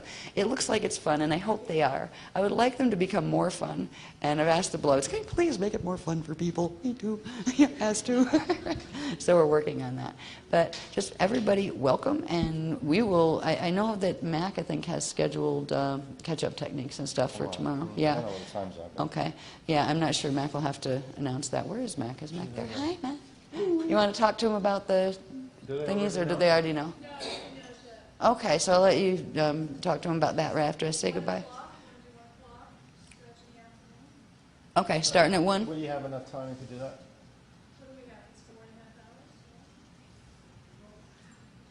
You do any kind of comfort break in between, or you don't need longer than that? Yeah, they'll need a comfort break. Yeah, the same ones we did at the Sarasota ones, because they're the ones you need the activations for to be able to pick up the next levels. Yeah. Yeah, and again, people that have done these in Group Shield before, you don't have to go to those, catch-up ones. But people who have not done these techniques in Group Shield, you need to do them if you care about being able to anchor in your body the activations that come through at this workshop. Eventually we'll get to a point where we don't have to do the whole series of them, but they do this a lot with the beginnings. We just started, like, there are some people that could actually hold it if they just did it by themselves, but for the majority of people you won't be able to build enough frequency unless you've gone through with the amplification factor of the group shield ones. So it's worth going through them, even if you did them on the DVDs or something, you know, before. If it wasn't in the power of group shield, which is like exponential, it just, you know, raises everybody's ability just because everybody kind of creates kinetic energy together and it builds the energy. So, and again, if people that have done them want to go, you can also go. If you've done them before, it doesn't mean you can't go, but it's, you know, you don't have to. But if you do want to catch the activations, you have to have done them at least once. And hopefully we'll get to a point where there's like one quick, easy one, takes 5 minutes, everybody's got it, no problem, but hasn't worked that way yet. So anyway, that's 1 o'clock for the, for the technique catch-ups. And, oh, there's one I think you need to do for me Sunday. The one they did at Sarasota with the sheet, with the drumming on the self, the birthday ones. You can run that, right? Yeah. On Sunday, yeah. All right, there'll be another catch-up one on Sunday, whatever time. We'll see if Mac's doing anything that day or not. But for the people who weren't at the Sarasota workshop, they introduced something that's part of the background regenesis, DNA regenesis, where you actually use the drum codes that are drawn from your birthday leap years and literally just use your hands to vibrate them into your body. If you haven't done those, we will do a round of that for you and give you the sheets that go with it, because there's a sheet that you use to kind of like tally up, see how the numbers work and how to tally up what your number sequence is. So we'll be running that, you know, one of those two for people that haven't been at the Sarasota workshop. Okay, what's this? These are You can read that. Other scheduling announcements. Level 1 and 2 ordinations will be at 5:30 tomorrow. Is that right? Saturday, yeah. Dinner is in 3 different locations. Is that first come, first served stuff? I mean, people are not assigned to a location or anything. They just go. Well, that's going to be fun. Anyway. Dinner will be in 3 places: the atrium, the sunrise room, and the restaurant, between 6:30 and 7:30. Okay. And then finally on Sunday at 5:30 p.m. will be the regent level ordinations. Okie doke. Yeah, and workshop starts, like official program workshop part starts at 8 p.m. tomorrow evening after dinner, and the same will be for Sunday, and who knows what time it will go to in the morning. If you want to bring something to keep yourself comfortable with, like, you know, a pillow or something, that's fine, but if you do bring pillows or blankies, I can't tell you to bring pillows or blankies because the hotel might get very upset with me for bringing them out of the rooms. But whatever, if you have pillows or blankies with you and you want to bring them, that's okay for the evening sessions. And since both sessions are going to be evening sessions, it's just a suggestion, because we do care about you being as comfortable as possible. I don't know if we'll be able to do any of the laydowns, because we have to be careful of the fire codes and that kind of stuff. I don't know if this room is large enough to do the laydowns with this many bodies, so we'll have to see if we'll be able to do any of that for the techniques. So we'll see. About 200. I think we can. Yeah, just about. Yeah, because that one there was quite a bit more people. The one everybody was stepping on everybody. Yeah, yeah. We were almost 300 people at that one time, and it was in this room, wasn't it? Yeah, where there was like you couldn't even make aisles for people to walk over, and people were getting stepped on. I was like, wait a minute, this is not cool. This is not safe, right? So we're aware of that and I'm being careful now, right? I'll set you over our ideal number of 170 for Okay. lockdown. All righty. Can be done. Okay. So anyway, we will see you tomorrow evening, and thank you for being here, and I hope we have a great time.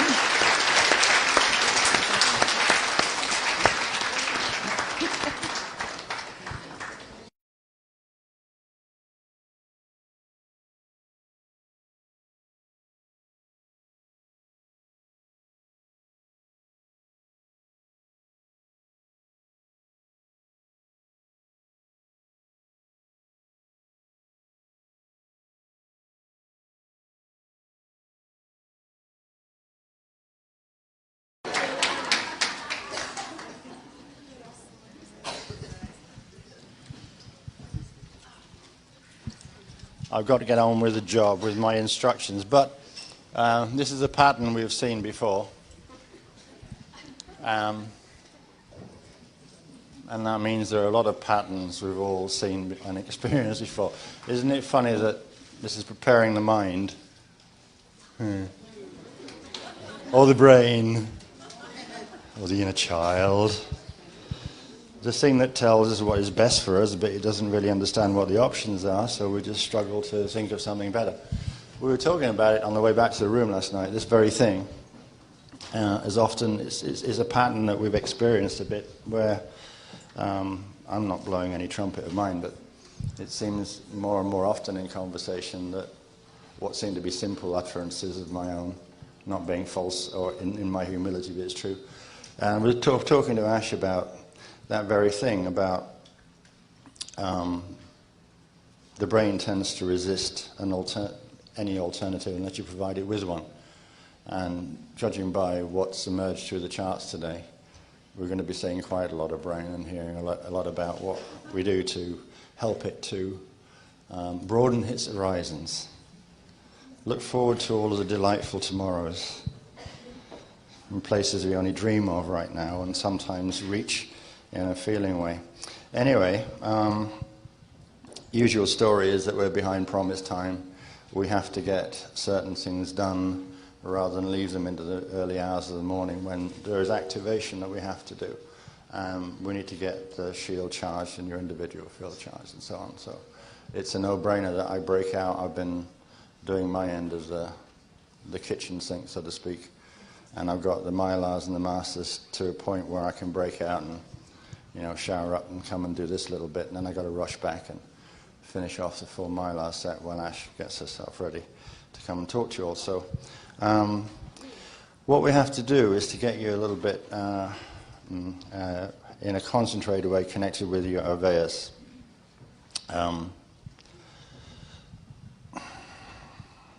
Familiars, I would say, really, in order that that part is complete before we get to the activation later on in the whole proceedings. So what the beloveds have suggested we do, we do, is to deal with the technique that came out of Sarasota, which only those people that attended Sarasota will be aware of. And just as a matter of interest, how many of you on a hand show were at Sarasota? So roughly, close, better than half, maybe close to half, something like that. Well, just bear with, and it won't do you any harm whatsoever either to just get pumped up as a result of running through this new technique. It will be a part of the Sarasota package, and I did my best to record this on a CD, which will be in the pack too. Anyway, I will read the footnotes and the side notes, which I didn't incorporate into the CD, because I think that when you're in technique mode, you really want to concentrate on where the technique is trying to take you and what you're supposed to be thinking about. And I tend not to like reading those things on the CD, but tonight I will do that. Okay. So, what we're dealing with is the Aurora Continuum Time Travel Technique number 1, General Application Parts A and B. And we'll concentrate our energy on doing parts A and B. And then there are some footnotes which are in fact practical exercises to assist people who would like to either experience more, to feel more confident in their direct cognition, or people who still struggle to connect with the confidence and the aspect of self that is as connected as we know it is, but don't actually have the filling in the sandwich, so to speak, happening quite yet. But it really is there, and it's sometimes tough to provide self-support and to think positively about it when in fact the thing that you crave most is not really happening. And sometimes having deep attachment to its happening at all actually tends to have adverse effects in bringing it on a little bit. One needs to be quite relaxed about that and just know that it really is there.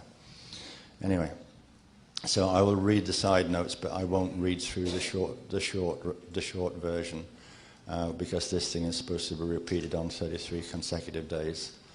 The first time you do it, you do the long version through, and tonight will count for those of you that have not done it at all. But you should ideally use the short run version for the correct number of subsequent nights in succession before you go be-byes. Sleep. Right. So we begin with the Aurora Continuum Time Travel Technique number 1, Part A. This is Part A of entering the Aurora Continuum, and it is entitled Aveus Breathing. Part A is a 12-step long-run version, clearing the Cal sheath and progressively restoring atomic integrity to maintain and increase the personal Shalaya living light quotient.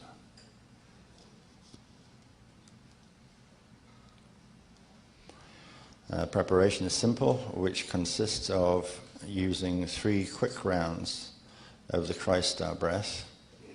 And the instruction here is just a little bit different than I think most people are accustomed to using, because the tendency is to use Rasha Ira Christ Star now all in one breath, almost as if that was happening on the inhale. And the way that the update on this is to use the Rasha Ira Christ Star on the inhale and now on the exhale. Okay, so if you can use 3 rapid breaths following that pattern, Rasha Ira Christ Star now on the inhale, and now on the exhale, excuse me. At the same time, push your Christ Star vehicle outward around your physical body.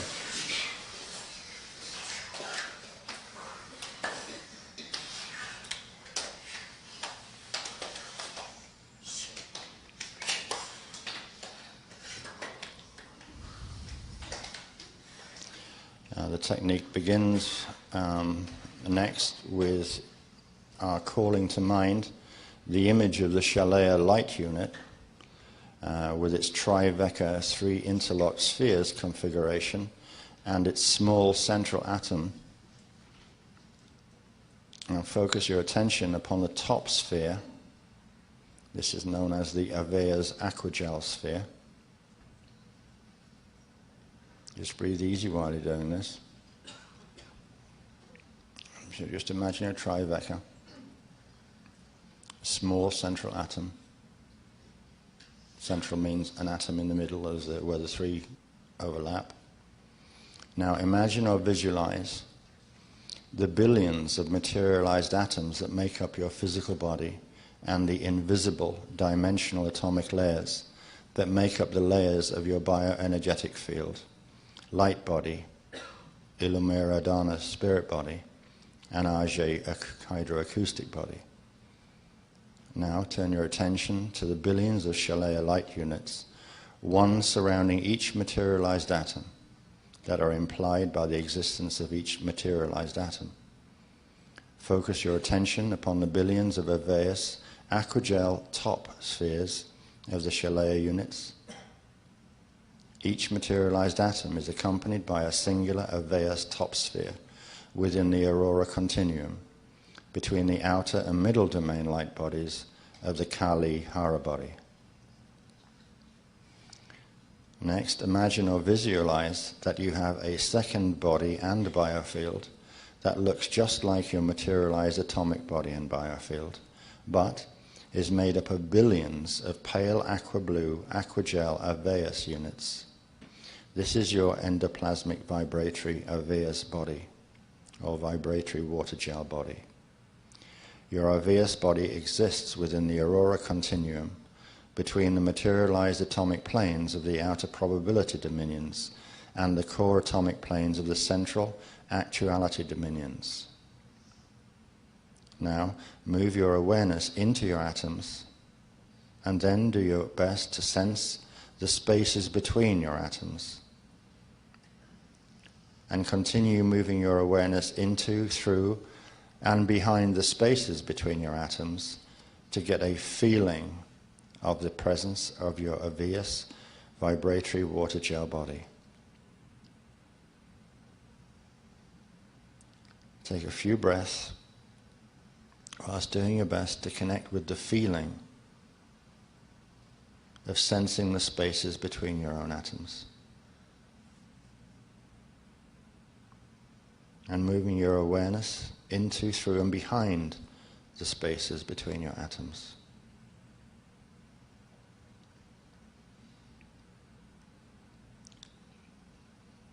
Now continue to breathe gently. And notice that there is a dim orange-brown glow. And this dim orange-brown glow is of inorganic Jarosh energy sludge, surrounding each of your physical atoms. This inorganic sludge creates a veil membrane called the Cal sheath, which is an electromagnetic harness. It's made of inorganic calorines, and these exist between your materialized atoms and your Avias aquagel body. Now continue to breathe gently and notice as best you can the dim orange-brown glow of the inorganic Jarosh energy. This stuff and the Cal sheath causes the organic Tribeca structure of Shalaya light units to mutate into the polarized Biveca structure of the Shona dead light units, which in turn distort the structure and polarity of materialized atoms. The mutated atoms of the atomic body and their corresponding Shona light units can engage regenesis and heal to become living light Shalaya structures through reconnection of the atomic body and the organic Avias vibratory water gel body within the Aurora continuum.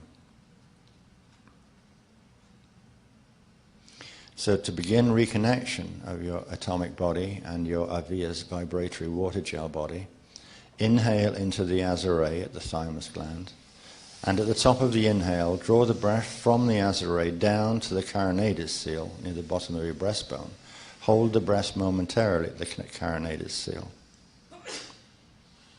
Next, exhale slowly and deeply from the Azure, using the exhale to push a flood wave of pale aqua living water hydrolase from the water seed in your Azure outward through all of the cells and atoms of your atomic body.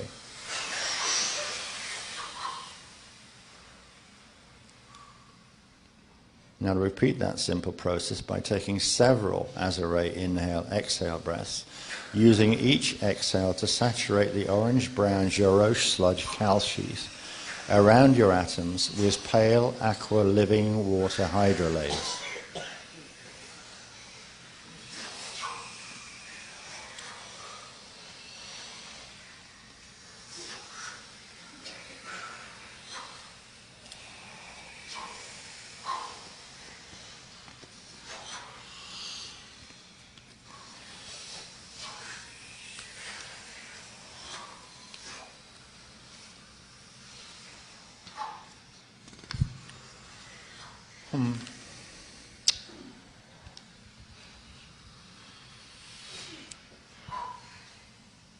Okay.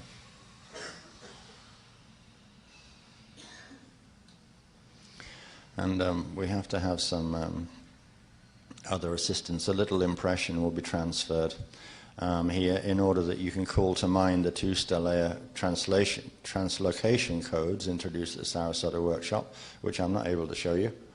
So I've asked for a little help, and you have what you need. One is the Imare elephant code, and the other is the Shu Yan, the flaming rose code.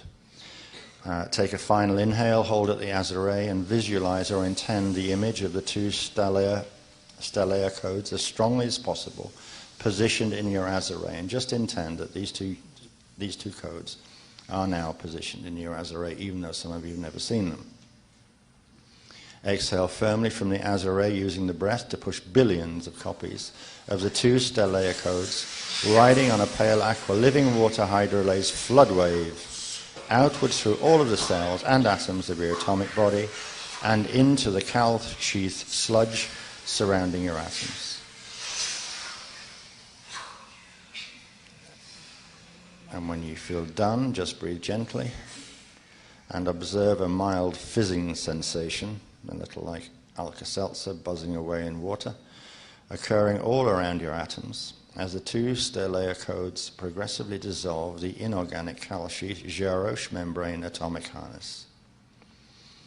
After a short period of this atomic fizzing sensation, become aware of a new one which corresponds to your atoms having suddenly loosened and relaxed, allowing for the spaces between the atoms to become larger and more detectable.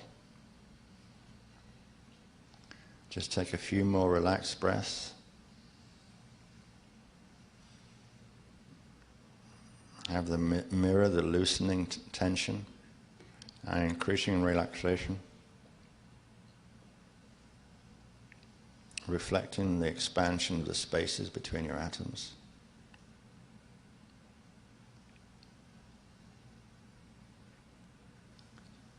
Next, inhale slowly and deeply while feeling the inhaled breath enter into all of the spaces between your atoms. Feel the breath pass between the atoms as a warm, soothing backflow wave of invisible air. Hold at the top of the inhale and sense the billions of Avias, top spheres of your Avias vibratory water gel body in the aura continuum absorb this warm, soothing backflow wave of invisible air. Now exhale slowly and feel the Avias vibratory water gel body begin to gently vibrate as it releases a backflow return wave of warm, soothing aqua air back outward and into the electron rings surrounding the nucleus of each atom in your atomic body. Now take several more of these inhale, backflow, exhale, backflow, return Avias body breathing rounds while sensing the airflow circulating steadily back and forth through the spaces between your atoms and feeling the warm, soothing aqua air of the black backflow return, progressively building and amplifying within the electron rings of all of your atoms.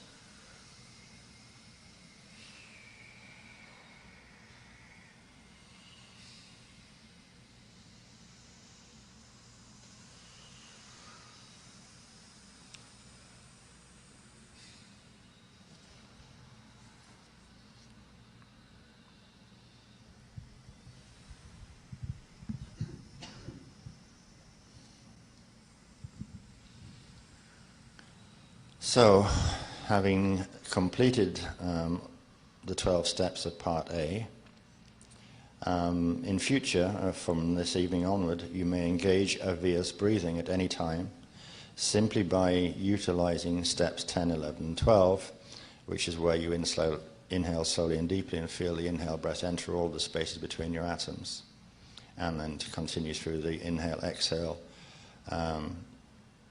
sensory breathing, where the soothing aqua air of the backflow return is happening, building and amplifying. Now, that's essentially one part, almost one half of the shorthand 7 step when the whole thing is done.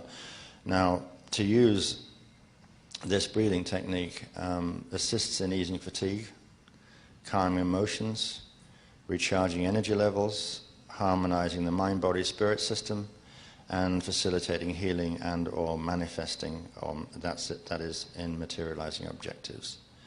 And aside from that, it's a prerequisite to engaging Part B, obviously. The 33-day still layers biofilter shift and hedonic awakening. And that is what we're about to do. Before we do it, though,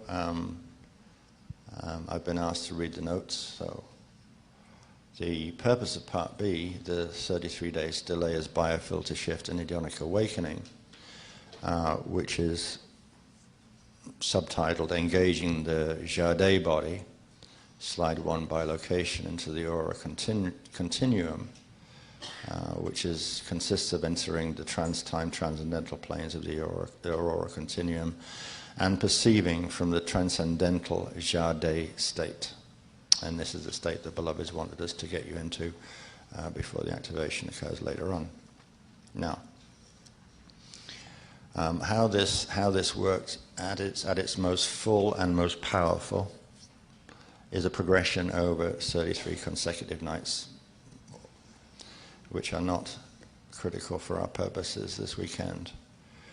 So, when used following part A, which we just finished, each night before sleep for a period of 33 consecutive nights, that's the short run version for nights 2 to 33.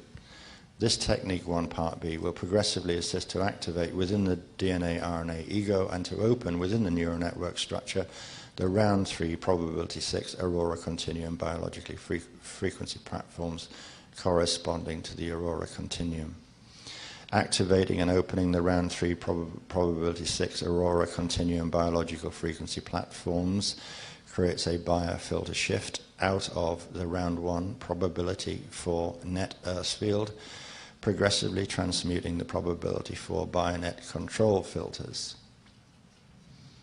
Now, if it isn't obvious, when we're talking about shifting out of the net Earth field, we're talking about shifting out the things that actually are responsible for the epigenetic overlay and all the difficulties we have sometimes with managing our brains and its persistent need to follow certain thought patterns and get in the way of allowing more expansive consciousness to be a part of our living reality.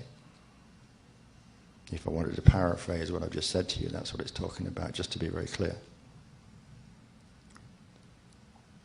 Now, these net control filters keep the embodied consciousness chemically phase locked into net Earth probability 4 perceptual fields.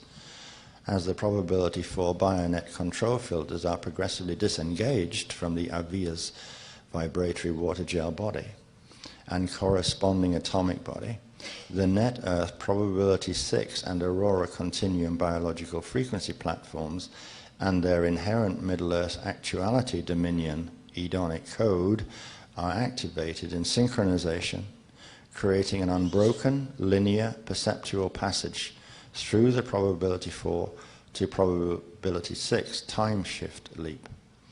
As the probability 6 aurora continuum biological frequency platforms progressively activate and replace the probability 4 bionet control filters as the active encryption for materialization, the net Earth probability 4 biochemical perceptual phase lock progressively unlocks, allowing the reality fields of the net Earth probability 6 and the transcendental planes of the aurora continuum and Middle Earth to progressively enter the biochemical systems and perceptual range of the embodied consciousness, thus progressively enabling one to become more consciously aware of personal, group, and mass activities taking place within the round 3 probability 6 transcendental planes of the aurora continuum and Middle Earth actuality dominion.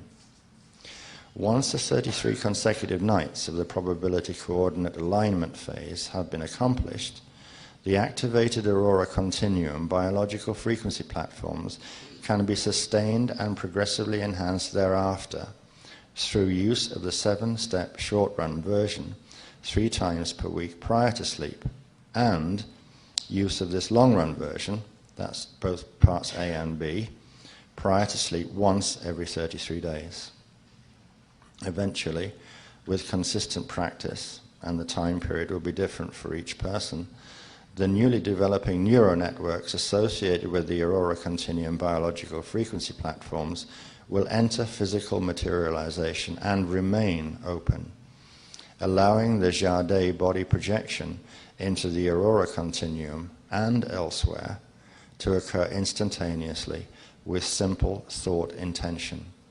An obvious breath inhale into the spaces between your atoms to lock onto your Jade body, and an obvious breath exhale to expand your Jade body out into the aurora continuum or wherever you desire.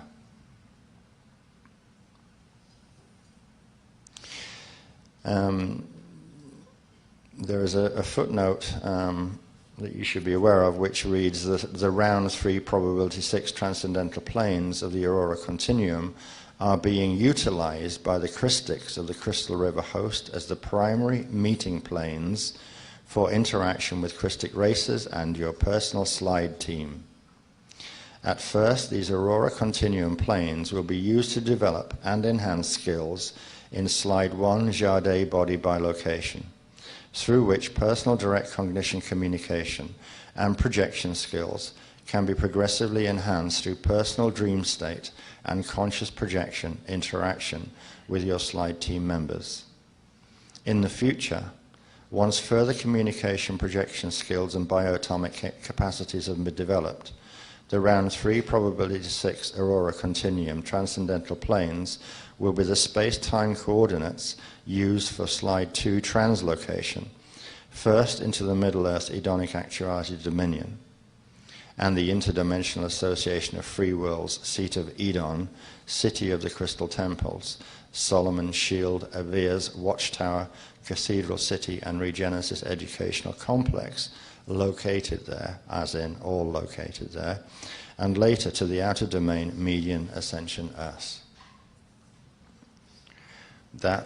All of that said, we turn to part B, the 33-day Stellaeus biofilter shift and hedonic awakening, engaging the Jade body, slide 1 by location into the aurora continuum. So, next, we begin by inhaling rapidly and firmly, completely filling our lungs with air and holding momentarily at the top of the inhale. The exhale is slow, and on completion, hold momentarily at the bottom of the exhale. Next, inhale quickly, then exhale quickly, and take several more inhale, hold, exhale, hold, quickened Avia's breathing rounds at a more rapid pace, while sensing the corresponding quickening of the Avia's circulation airflow as it circulates more rapidly back and forth through the spaces between your atoms, rapidly and progressively building and amplifying the warm, soothing aqua air of the backflow return within the electron rings of all of your atoms. As you continue, feel for a sense of building heat rising up within your atoms as you continue the quickened Avia's breathing rounds. When you feel or sense this building atomic heat, then take a final slow inhale, momentarily hold at the top, and then exhale slowly and deeply.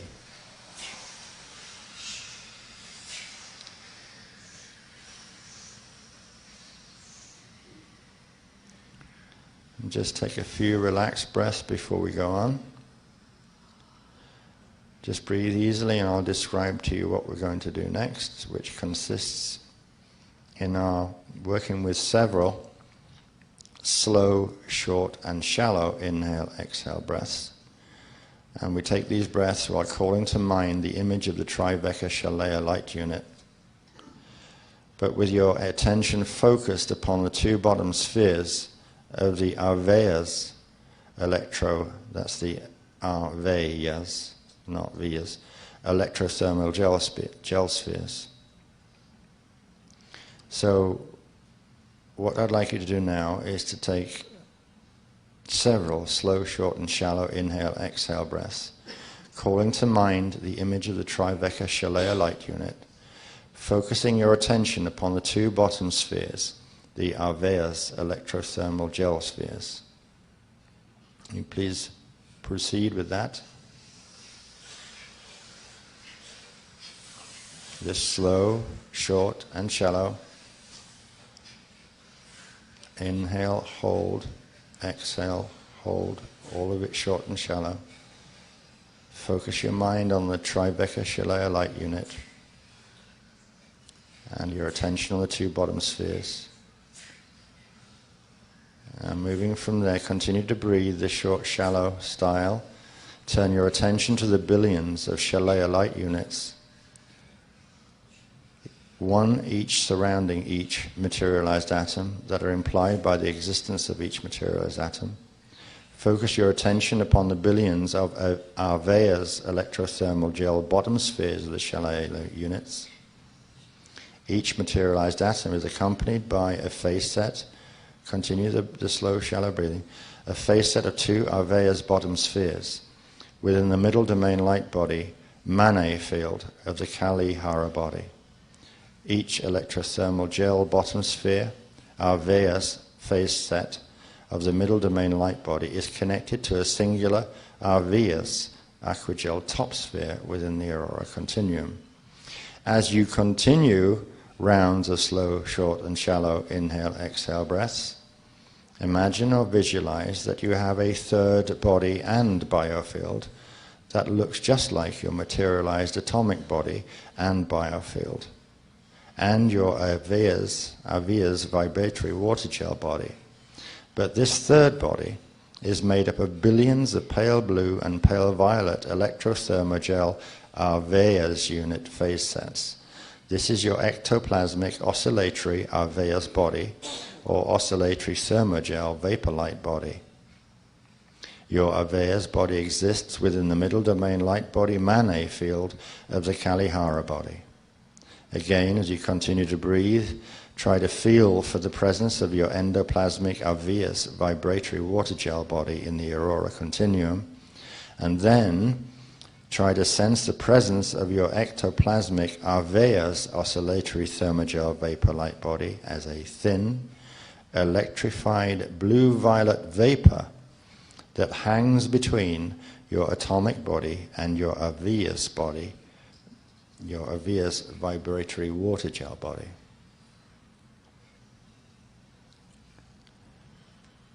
Once you sense the presence of your Arveas oscillatory thermogel vapor light body, take a slow, deep inhale breath into the Azare while visualizing or imagining that each of the billions of Arveas body bottom sphere phase sets all simultaneously phase closed as you inhale. Hold at the top of the inhale as the Arveas phase sets spark. Then sense the energy rush as a backflow return wave of electric blue sparks releases into the nucleus of each of your atoms from the Arveas oscillatory thermogel vapor light body. Now then, exhale slowly and deeply and feel a sensation of becoming slightly less dense as the atoms of your body are currently capable to transmute into mana light. Inhale gently and sense that your transmuted mana light atoms suddenly flash off, dematerialize, and enter hyperspace, forming a backflow spark wave as their quantum pulls gently inward and upward through the spaces between the atoms and into the Arveas body in the aurora continuum.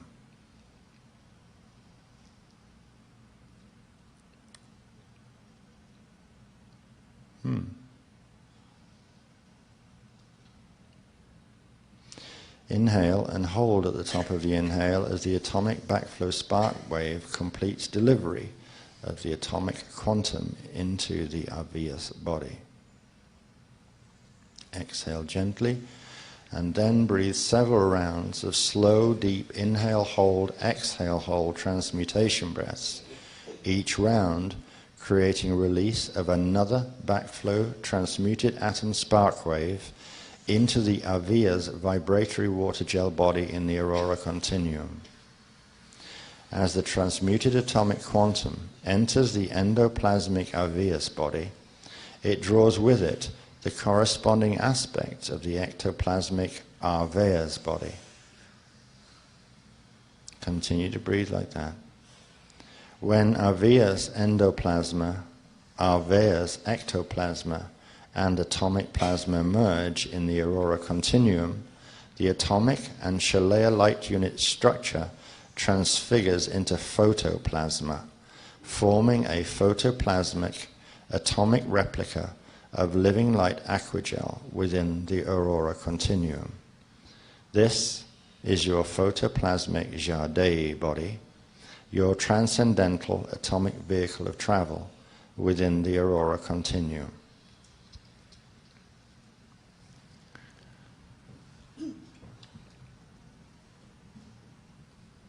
Now, having brought your photoplasmic Jade body fully into being, as it were, we'll move on to what is referred to as the peel out. Peel out. So, breathe gently for a little while. Continue to feel relaxed. And simply focus your attention within your physical atomic body, your here and now body, becoming aware of the feeling of its cells and atoms from the inside out.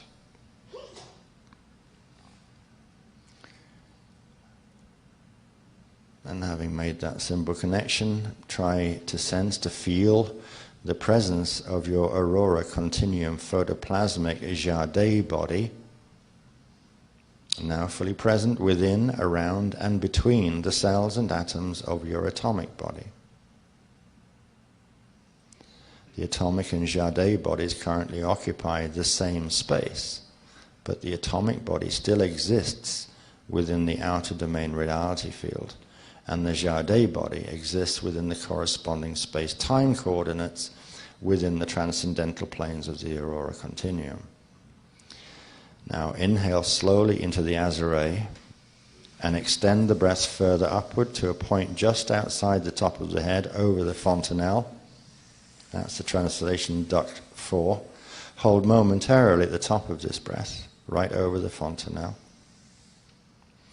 And then slowly exhale a wave of living water hydrolase downward from the fontanelle and throughout the entire body, using the wave to create a pale aqua veil between the atoms of the physical body and the photoplasmic atoms of the Jade body. And once you've done that, just breathe gently. And in beginning to breathe gently, begin the peel out, the separation of the physical and Jade bodies and the transfer of consciousness into the Jade state of aurora continuum bilocation. As you breathe gently, focus your attention on feeling the presence of the Jade body as similar to a ghost body version of you that is still within the physical atomic form. So breathe gently. Focus your attention on feeling the presence of the Jade body as if it were similar to a ghost body version of you. In point of fact, in technical terms, the Jade body is not a ghost body, which is fragmented Jari spirit often left after improper Bardo transition following physical death, but conceptually and visually the Jade body resembles what is commonly considered a ghost body, but it isn't. Continue gentle inhale, exhale breathing. Still striving, still enjoying, still expanding the feeling for the presence of the Jade within you.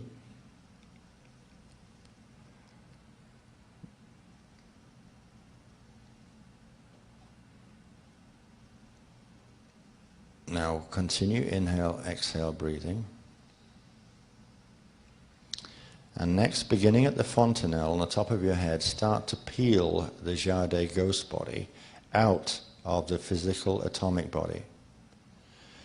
And when you do this, you may feel, sense, and or hear a mild kind of pulling apart sensation, similar to pulling a piece of adhesive tape off a piece of glass, or perhaps separating Velcro maybe. Nevertheless, use each inhale breath to mentally link onto the photoplasmic atoms of the Jade body at the head. Then each exhale breath is used to push the Jade body head forward, gently and lovingly of course, until the head of the Jade body is outside and in front of the head of your physical atomic body. So the physical body will be looking at the back of the head of the Jade body. It will be coming out directly as it peels away. The back of its head will be coming out in front of your forehead, so to speak.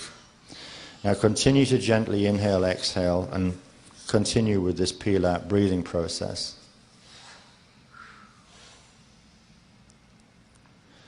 And then progressively, as much as you can in a flowing way, continue the gentle inhale, exhale, relationship to peeling out the Jade, but shift, as it were, the entire focus of your attention progressively down, as if the peeling motion is unfolding in front of me. It's moving down through into your chest area. Do this slowly, don't rush it. Just continue the inhale, exhale, peel out breathing, and just peel the Jade out it's moving gradually forward as if it's leaning almost now from the waist down, and its own shape, so to speak, is moving away from your physical body. Continue using the inhale breath to link onto the Jade body atoms, and each exhale to push the Jade body, torso fully forward, until the Jade body is outside and in front of your own physical torso. Continue the gentle inhale, exhale, peel out breathing now, moving downward to the Jade body atoms at the legs, again using each inhale breath to link onto the Jade body atoms, the exhale to push the Jade body until the legs of the Jade body are also outside and in front of you.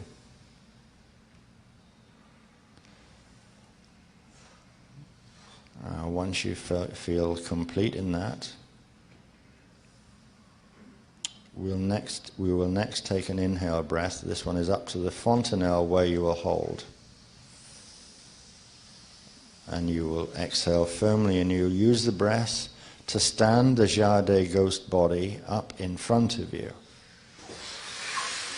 Then immediately return to gentle breathing and project a portion of your conscious awareness into the pineal gland of the Jade body. And then open its eyes, focusing your attention into a split focus. One portion within your physical atomic body, the other within your photoplasmic Jade ghost body. And that is a bit of a tough one to do. I know, I've tried. So we'll just go back and go through it one more time with a little bit more confidence and intention. Inhale up to the fontanelle, hold there. Exhale firmly, use the breath to stand the Jade ghost body in front of you. Return to gentle breathing, and as you do so, project a portion of your conscious awareness into the pineal gland of the Jade body, and then open its eyes. And your relationship is one of split focus, where one portion is seeing through your physical atomic body, and the other through the Jade ghost body. Now, continue this gentle inhale, exhale breathing. You're not peeling anymore, but we'll continue to breathe in this way. Consciously turn your Jade body around so that it's facing you, your physical atomic body. And for a minute or two, try to imagine yourself observing yourself first from your physical position, looking out at your Jade body, and then reversing the position and looking back at your physical self from the Jade body. And then the words on the paper say, then observe yourself from both perspectives simultaneously. You're right. And in parens, practice makes perfect on this, beloveds, as it does. And from that point, you can just relax and breathe in a very easy way for a second or more, whilst we approach the entering the Aurora continuum, engaging the Juna. So with your Jade body facing your physical atomic body and your attention in, of course, simultaneous split focus, inhale slowly and deeply, using the inhale to draw the Jade body toward you, first meeting face to face, then continue to inhale, this inhale to draw the Jade body into your physical body and into the spaces between the atoms.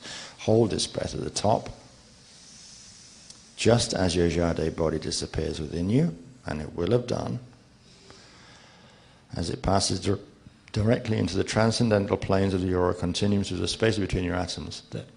Now, exhale slowly and gently, using the breath to expand your awareness outward within your Jade body into the Aurora continuum. At which point you have now entered, believe it or not, the Aurora continuum in the Jade state of consciousness. And this is where we wanted you to be. Return to gentle breathing now with your conscious awareness focused within your Jade body. Observe that you, as your Jade body, are now standing within an aurora continuum corridor that is lit with dim, pale indigo light. Notice that the corridor stretches outward from side to side, left and right, as far as the eye can see. But in front and in back of your Jade body, the corridor extends outward only several feet. This narrow, pale indigo corridor is one of the numerous three-dimensional planes within the aurora continuum, and it has long been the place of first meetings between travelers from the outer domains and guardian inhabitants of the Middle Earth actuality dominion.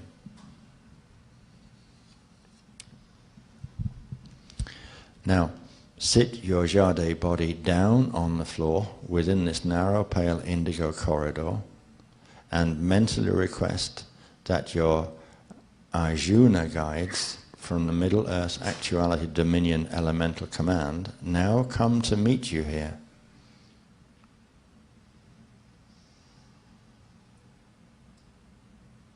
Normally you'd have plans or ideas of your own, so you won't be undertaking any particular educational journey, which would be one of the first options to choose.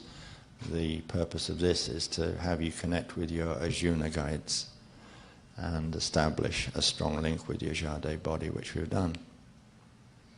Now breathe gently, relax, and sit quietly in your Jade body within the pale indigo corridor, briefly awaiting the approach of your Arjuna guides.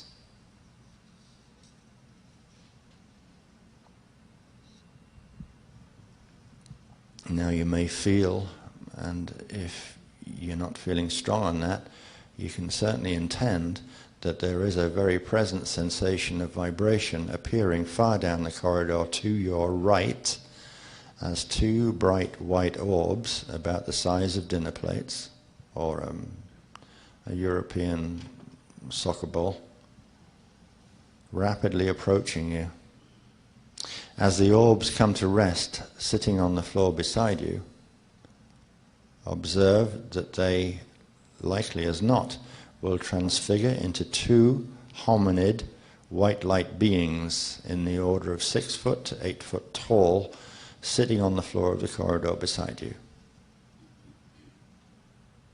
These are your Arjuna Middle Earth guides.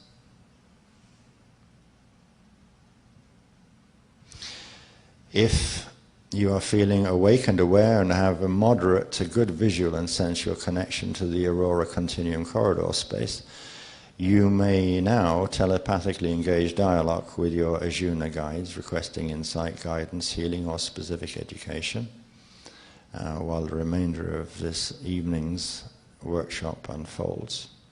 If you have no specific requests, the Arjuna guides will present informational explorations if you remain calm, quiet, and relaxed. These are things that are advised by our Buddha Slide team would be valuable to you. They will communicate with you in direct cognition.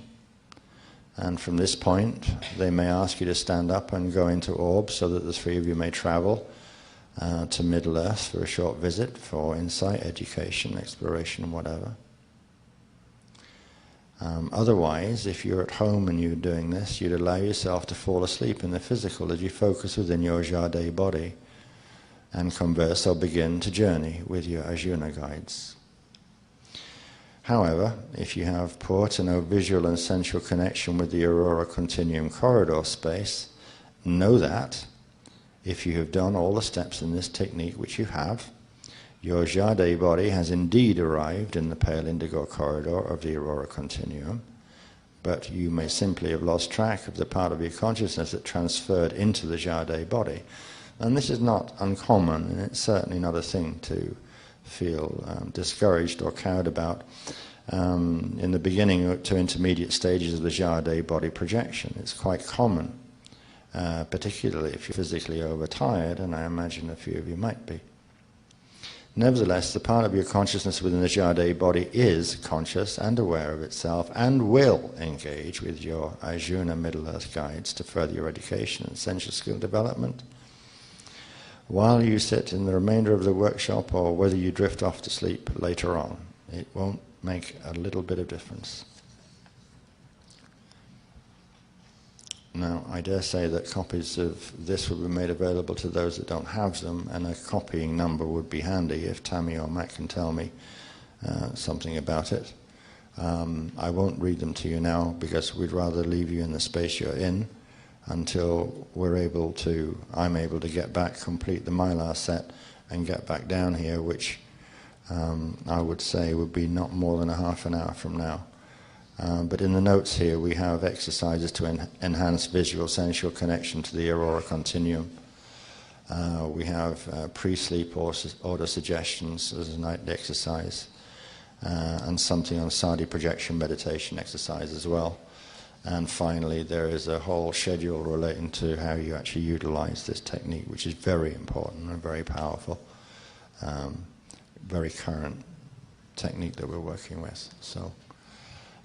Bless you all. I won't do the usual thing, but just simply thank you for your understanding, your forbearance, and your maturity, because without those, where would we all be? I'm going to take my sorry little butt off to the production center. Get the Mylars together. Now, you've been put in this sort of space. I don't want to get heavy or overly serious, but the intention was to leave you with your connection for the half an hour or so that I go and do the stuff that has to be done and bring Asha down. So if you want to just take a kind of a gentle walk or sit or what, but it's supposed to be a kind of a connection time, if you understand what I'm trying to say. See you as quickly as my little legs will carry me. Half an hour-ish, okay?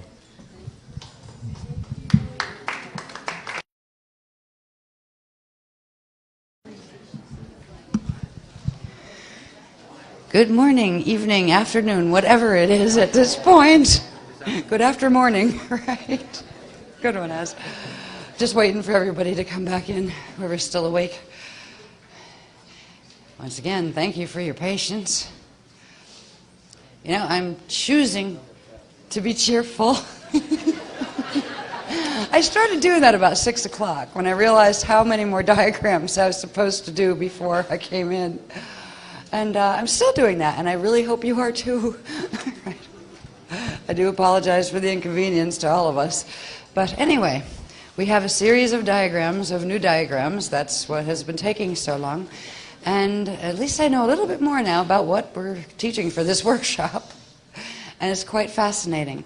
I've talked about that before in the orientation, that we would be looking more in depth into the concept of probabilities and the structure of probabilities, because once we understand that structure a bit more, we can understand a lot of things. We'll understand part of those things tonight and part sometime tomorrow, after I do the rest of the series of graphs that go with these, because there's more that come after these. But it ended up in a very interesting place by the end of this graph series, because I saw it was like the graphs come in a line, and then the line went like a Y, where there was, you know, one road and another road. And I know they both go together, and then they kind of dovetail at the end. But I was grateful that the other ones that I knew were going to take me many, many hours, that they got me to a certain point that I had to get to before I could do the ones that talked about the body and the brain, because that's what they wanted to talk about tonight. They want to get us through enough understanding of probability structure, and then show us how that plugs into our bodies, our brains, our mental bodies, because before we go to sleep this morning, there is going to be the first of 2 major activations that are coming through that are extremely important. It's the beginning of the essential alignment, the great crossover. And by the end of this graph series, you should have a better understanding of what this great crossover is about, and also how that pertains to your own brain-body structure. And then tomorrow, when we get into the rest of the graph series that are still in progress, that are the extensions of these, we'll also see how this plugs into time frames and why there are certain time frames put on when these activations can occur, when these alignments need to happen. We'll see a little bit tomorrow also of using these same, I will call them probability maps, because that's what they basically are. They are maps of probabilities, and which also becomes maps of outer space, as we will see as we progress. But in understanding the alignments and how they work, tomorrow we'll be getting into what the 11-11, 12-12, 3-3-3s, all of these things are, and it all depended on getting these maps. And when you see the probability maps, I hope you can appreciate why it takes so long sometimes to do these. They're excruciating detail, and I have to do them all by hand. So this is why it's taken so long.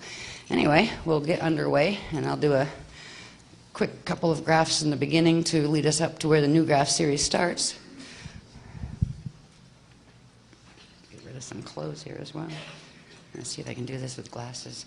That's just to remind us, and where we started with Sarasota was reminding us of the Alaria Rashatan code, and that is, we've been using that for quite a while. Next one, please.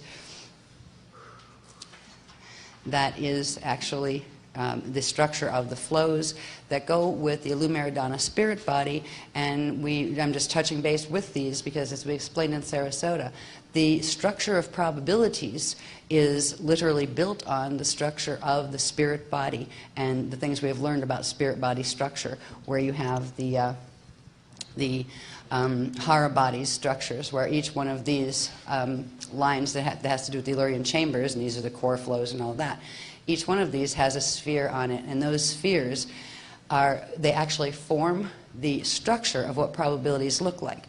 But that is the base structure. When you see how these probabilities interlay with each other or embed within each other, that's when the probability structure starts to become probability maps. So I just wanted to bring us back to where that structure came from in the first place, when we learned about the Ilumeridana spirit body structures in previous workshops. Next one, please. To look at that same structure simply, where you can see the spheres, the probability spheres, without all of the other flows and things around them. It's the same diagram. We're just taking layers off it. We use this, pardon the mess, in the Sarasota workshop to explain different things about the drum codes that we were using that have to do with certain step-down levels of these probability structures that start with the Akasha Ea level, as we talked about in the Eka maps of the God World Gates, and we moved in Sarasota from the Akasha Ea to the Akasha Ea to the Akasha and to the Veka levels, and we left it at that. In this workshop, we are going from the Veka levels into the metagalactic, the galactic, the solar system, what's called the stellar, which refers to planets around a sun and that kind of thing, stars or planets around a sun. And in understanding the rest of that chain of structure, not only can we begin to understand what probability we are in, where we need to go, what we have come out of in terms of alignments, but we can also begin to get the numerical codes, as we did for the higher levels from the Akasha Ea down to the Veka system in the Sarasota workshop. We will, by the end of tomorrow, be getting the code sets that are for the metagalactic all the way down to the planetary level. And those codes will be done in that secret mathematical language that they had talked about before, where they're actually words that can be used as tones. They can also be used as drum beats, but we won't be using drums for this particular one. We'll be using the tonings. When we get together, some of you will be joining us, I think, to do the Sarasota workshops, where we do have the drum circle permits. We would have some people that would prefer to do the toning, while others prefer to do the drumming and that kind of thing. So it would be like, drumming and singing and that kind of thing, and dancing. So anyway, this is the base structure we're working with probabilities. Next one, please. In the Sarasota workshop, we also explained how, in that base structure, where you have each one of those spheres, you also have on each one an outer domain, a middle domain, an inner domain, and a core domain. That's where we have the middle Edens and the inner Adons, and going all the way into the center core. Now, we opened gates that led from the outer domains, where our reality systems are occurring, all the way down into the core domains. They're called the Eden actuality dominions. The probability fields out here, you have 12 of them on each set, where you have the 12 Illyrian chambers. You end up with a set of 12 probability dominions, and these are domains, little circles, but the larger circles are called dominions. And then at the center of each cluster, there is what's called an actuality dominion, which is kind of like the perpetually perfected state or full expression of a pattern. And these, we'll be learning more about the core ones eventually. But right now, what we're going to be learning about is how these probability structures start to embed within each other and how they become maps that are literally maps of the galaxies. When we begin to, when science, tells us the Hubble is flying around up there and taking pictures of things and different galaxies, and they call it all a universe. We don't live in a universe, we live in a multiverse, and we'll see what that means and where things are. Because some of the funny things is when we talk about the probabilities, some of them we won't see because of difference in angular rotation of particle spin, but some of them we will see, but they won't look like what they would if we were focused within them. And one of the fascinating things that I didn't realize before that we'll see as we progress through the new diagrams is when we are looking at the probability structures and saying, okay, we understand that these are maps up there, out there somehow, and we've got names for places, but how does that fit into the pictures that the Hubble sends back? Well, what Hubble's sending back is pictures of the probability fields. Science just doesn't see the underlying structures that unite them in a particular way. And when you start to understand that, we can start to understand a whole lot of things about what direction what is coming from and what systems, what solar systems, what galaxies, not only Andromeda Galaxy, but there's lots of other galaxies that science has found. We have the local group, and then we have the what do they call it, the local cluster of groups of galaxies and those kind of things. So this is the first time they've brought it down another step where we can understand how these maps actually do plug into what we see up there in the sky around us. Next one, please. This is just to remind us of the echomaps of the God World gates, and this is the full Akasha Ea. And down here was our location in our Akasha system with our 4. At the time, they only talked about 4, which is called a resolute twin set, 4 Vecca systems. This was our PCM Vecca here, and this was our parallel pKa, or antiparticle, Vecca here. Now, what they hadn't told when they gave us the echomaps of the God World gates, just to keep things simple enough, because as we learn a different layer of how complex the system is at different times. Well, we learned that there were 4 Veccas. There's actually 12 Veccas in every Akasha, and because wherever you see 4, it implies 2 more sets of 4 that are at, and when you put them all together, they end up with a 12 clock, where you have a Vecca at each Illurian chamber line. You would have a Vecca at each Illurian chamber line. So these maps become the probability maps, but in an interesting way as we progress. But from these maps, we had learned that we have our PCM Vecca system here. That would be our Eka at the center. We have our parallel system here, our parallel Akasha. And that's where the Borgia black hole system was located. We had over here, in the adjacent Akasha A, we had the WISA black hole systems over here, and over here we had the Aquarian matrix that is actually where the entire host frequencies are coming from. It isn't completely, there are no fallen parts to this matrix, and it's what they call a control matrix, not because they're control freaks, but they maintain a perfected system so they can bail out other systems around them that might fall using and taking free will to its extremes. They choose not to, in that matrix, choose not to take free will to extremes and to work completely within the boundaries set by the Christ. And the boundaries set by the Christ are simply the laws of eternal life physics that allow for balances of energy to occur as they're supposed to perpetuate life systems in a way that does not drain other life systems. So we've got our, this is where the Aquarian or Aquari host is coming from, the Aquarion matrix. That is where we have black hole system interfaces. We also have black hole system interfaces between these and these over here, which is the Borgia black hole system. That entire set, that entire Eka-Vecca system is a fallen system. Right now, 2 of the Veccas here. It's actually more. There's about 8 of the Veccas here are already fallen. So this one is going to go too as far as alignment with black hole. When you align with black hole systems, it simply means at some point your gates to your system are going to close. They will not be able to run the natural, continually flowing and circulating energies of eternal life systems. They become closed systems, and eventually they implode because they cannot feed their own spin. So when we talk about fall, that's what it means. It means a system becomes a falling system when its gate systems close. It can no longer process the circulation of natural life force energies that go back and forth between eternal life God source and the consciousness field and the entire cosmos and the system itself. So they become closed systems, and eventually their Merkabah structure implodes, and they go back as space dust. So everybody goes back one way or another. Every system goes back one way or another, and you have a free will choice whether you will do that through ascension, which means you keep your memory matrix with you, and you continually expand your identity back up into what it actually was before you left Source. And that is what we consider the joyful path, because it is the path of ascension, where you don't experience that you're losing anything. You are just becoming more of what you actually started out as, and remembering who you are, and being, getting your evolutionary abilities back. You had those abilities once upon a time. We've lost those abilities because of the mutations down here.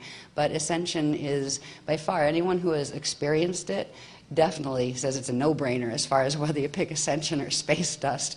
And those who have actually made it through ascension, the Adashi adepts, they have a hard time really comprehending why anyone would want to push free will so far that they ended up creating consequences in energy that created a false system, either for a person or for an entire universe. What we're dealing with here are literally each one of these Vekas is a universal Veka. Each one of those is a universe. All right, so here you're looking at 4 of them just right there in our own Akasha, but there's actually a set of 12 of them. And the Akasha itself would be considered a multiverse. And the cosmos is filled with multiverses, so it's not just one multiverse. It would help science eventually if they could understand these structures and understand how they actually are. When you get them in their more sophisticated layers, these are the basic structures, but literally how they are the star maps. And there are things that what science right now doesn't understand about the connections between them, that underlying connection that you don't see between systems, because that is actually what tells you what gates are where. If you want to be able to go 1 billion light years away, you're not going to be able to build a spacecraft strong enough to do that, or you're not going to have anybody to live on that spacecraft long enough to show up at the other end. You don't need to, because it's through the gate systems that you can literally jump space-time. And that's a natural way, it's a natural flow in an open system. Right now we are already in a partially closed system. The gates are so damaged that there's hardly any of the access to the higher levels open, to the higher systems open.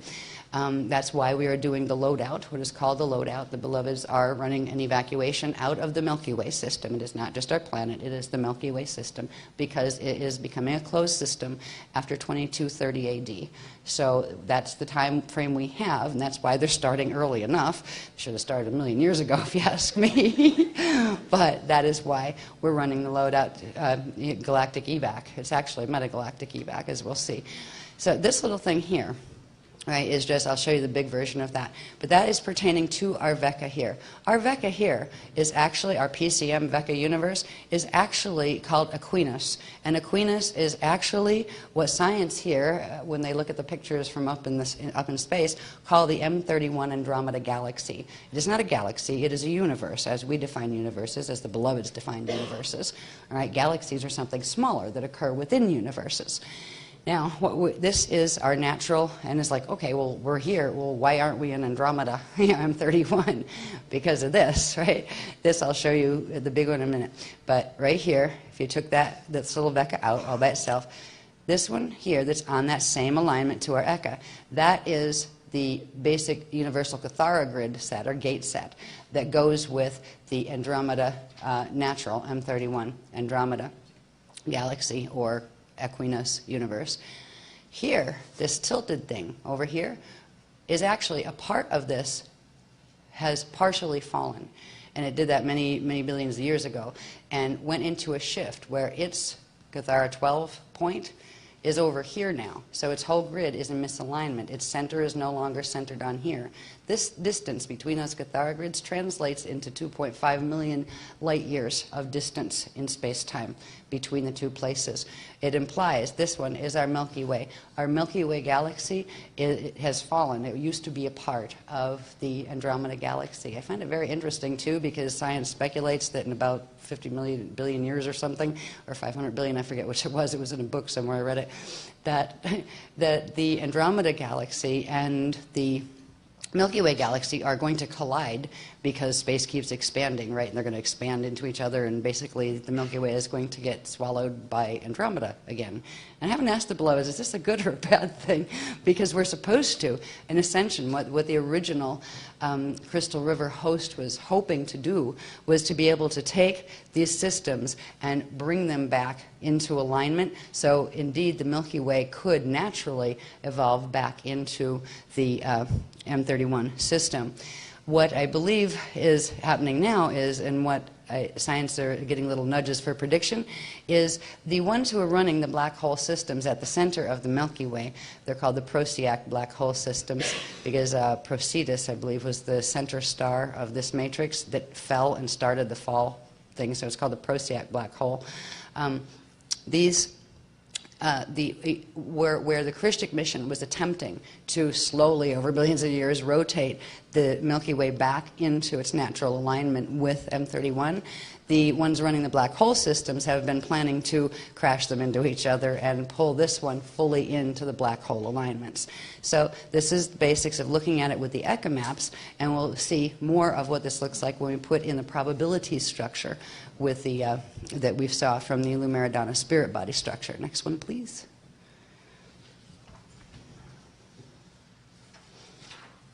This is just a close-up of that little thing, and I turned it where you could see where the top was. That was the part that would plug into our Eka in our Veka, and this would have been our PCM, our natural PCM Veka, which is the Andromeda, what they call the Andromeda galaxy. This is the tilt. They should have, their cores should be aligned, you know, at the Azure shield, the density 2 shield. This should be up here, but this is the tilt, the difference. And actually, it's about 45 degrees now, and what the whole plan of these black hole systems is to get the system in a certain angle and then pull it back to the 23.5 degree tilt that is characteristic of aligning with the black holes from the parallel system, from the place where parallel Earth is, the pKa system. So we'll look at that a little bit more in the probability structures. Next one, please. Now, this we're seeing. First of all, this again, we're back to the big Eucharistista map, right, which is the Eka map of the God World gates, and there we are down here, and this is us right here in our PCM. This is us, our parallel Veka, where the parallel Earth is, and this is our parallel Akasha, where the fallen Borgia black hole system is. All right. This is showing the alignment between the Eka maps are part of what's called the light body structure, and the probability framework that is part of the Lumiridana spirit body structure is actually offset, where you have the 12, the top point of the cosmic Catharogrid would be here, and that actually comes in between what would be Illyrian chambers 11 and 12 at 11.5.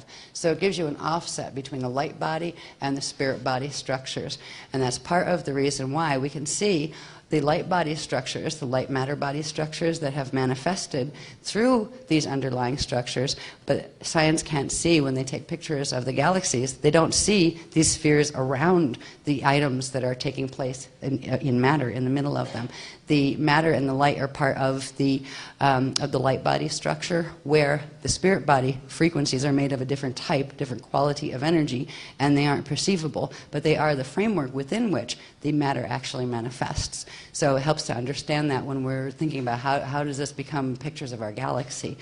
All right, so we're over here, and this, again, is just giving us the idea of how the light body structure aligns with the spirit body structure, be it a personal level or the larger level of the cosmos. Eventually, this alignment we'll deal with tomorrow has to do with how you start to understand the probability cycles as time cycles when we plug in the 8 pointed axis of the, what are they called, octants that we introduced in Sarasota. So for now, we'll just stick with the time stuff we'll deal with tomorrow, but the probability alignments we will begin to learn about this evening or morning or whatever it is. Next one, please. Now, this is starting to bring it into where we're seeing the spheres within spheres. They're put exactly in place where those structures were. Like down here, this would be our Akasha A, right? There's actually, the Akasha A is here, and we always said that then there are 4 Akasha A. Well, actually, there are 12 Akasha A for every place we said there were 4. This is called an Akasha I. All right, the big one. And when we've talked about Akasha A's, they didn't even talk about the structure because it would have taken Cathara grids off this way and that way and made us all nuts when we were trying to learn what the basic maps were. Right? So here's our Akasha A, and here's our Akasha Aya. When we have down here, there are specific numbers that when you can see what the probability numbers are, right? Every set of 12 spheres like this will have a center sphere, and there will be numbers 1 through 12 around it. Now, in a natural structure, they're aligned in an interesting manner. They're aligned with the 12 point, like they would be, if there was a Cathara grid on this, the top 12 point, well, I'm talking about light body when I'm talking about Cathara, but anyway, the number 12 Illyrian chamber line would be coming out of the center because the things birth out of the center sphere. So in a natural structure, you would have all the 12s aligned, the Illyrian chamber 12s aligned, and from that you can get your positions and the relationship between rotations. That's where we start to get the numbers that are the coordinates, the vibrational coordinates of where we exist in the cosmos. And once we get past here, we've got, this is our Akasha A, and this would be 11 other Akasha A's that together form the Akasha I. Right? Inside of our Akasha A, this would be our singular Akasha, and that implies that there are 11 other Akashas, right? One of them that would be at a 45-degree angle to ours would be our parallel. And inside of our Akasha, there would be 4 Vekas, and those Veka, PCM, one of those would be the M31 and Milky Way twist. They would go together because they're actually the same system, but that is split off, fragmented off. So this is just showing us the beginning of how the maps are structured. Next one, please. I thought these were difficult because I had to align everything and get it like right on the Eka maps in the right positions. I thought that was hard last workshop. You'll see what it becomes.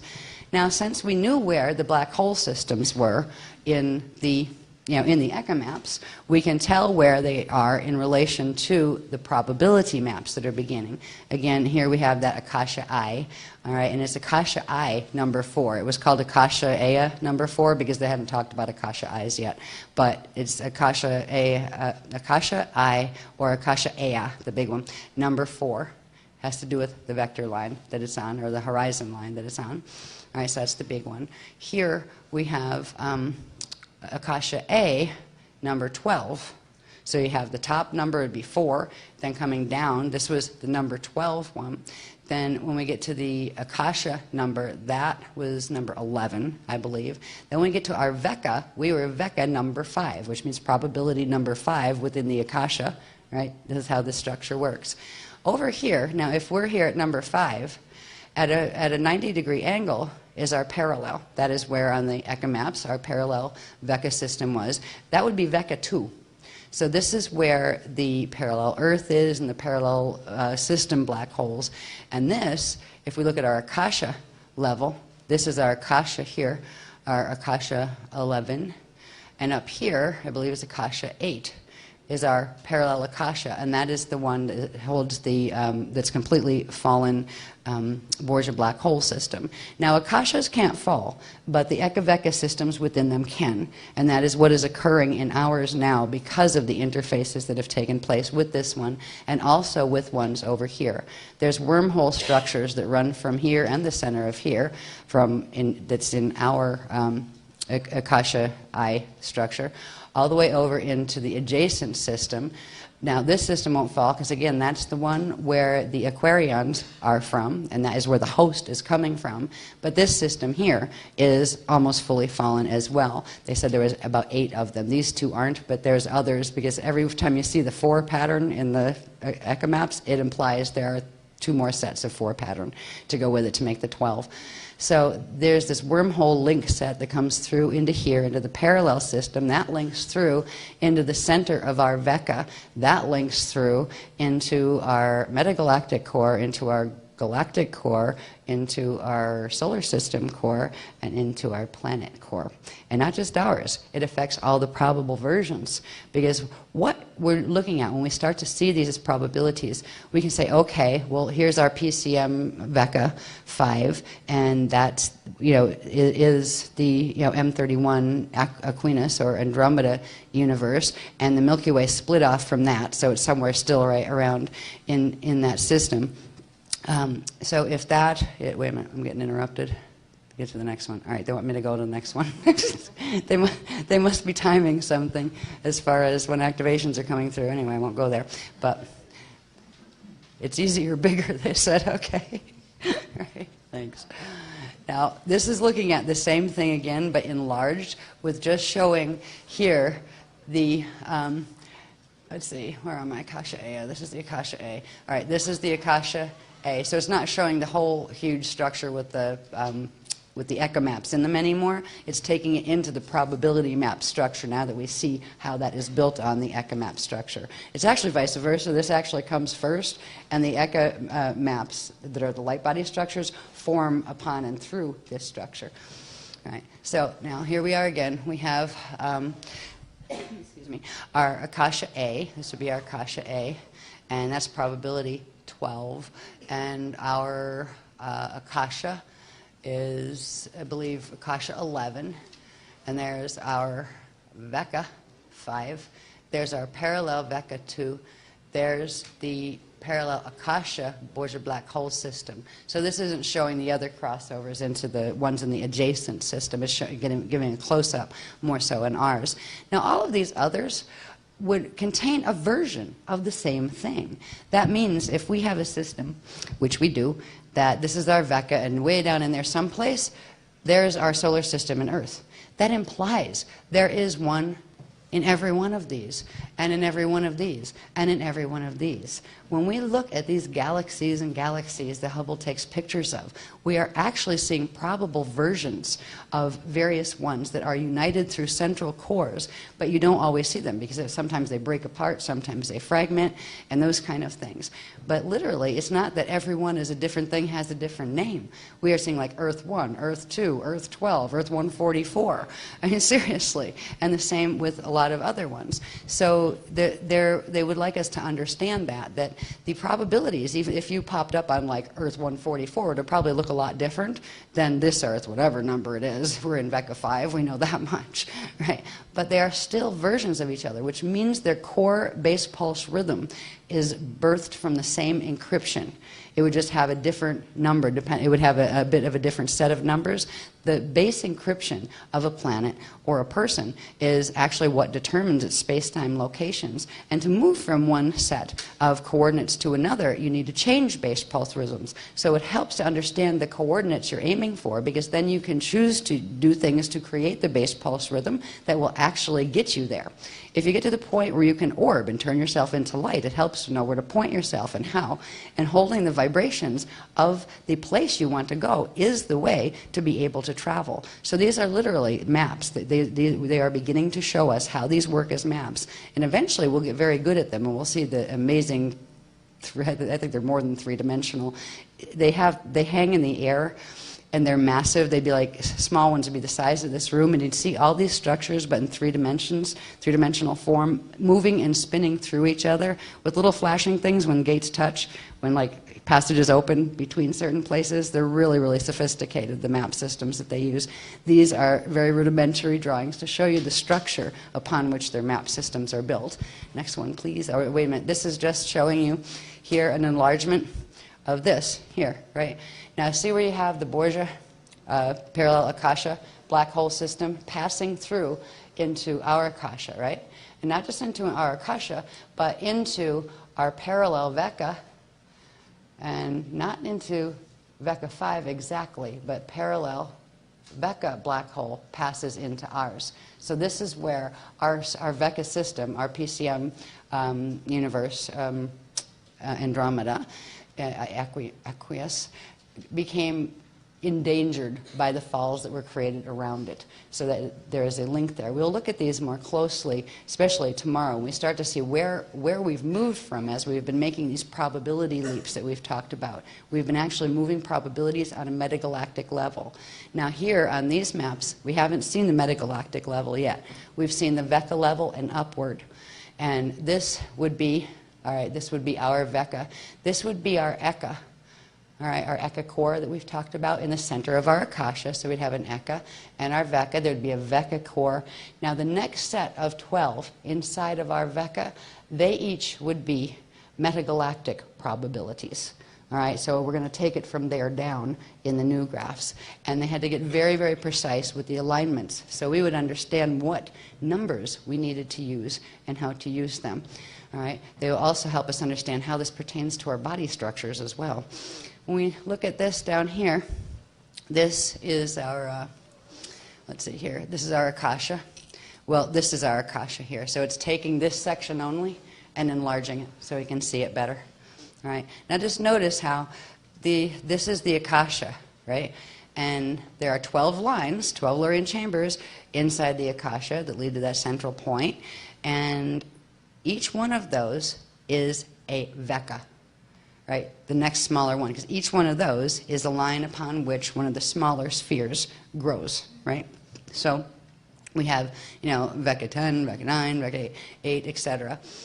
And in normal systems, the 12 would emerge from the middle.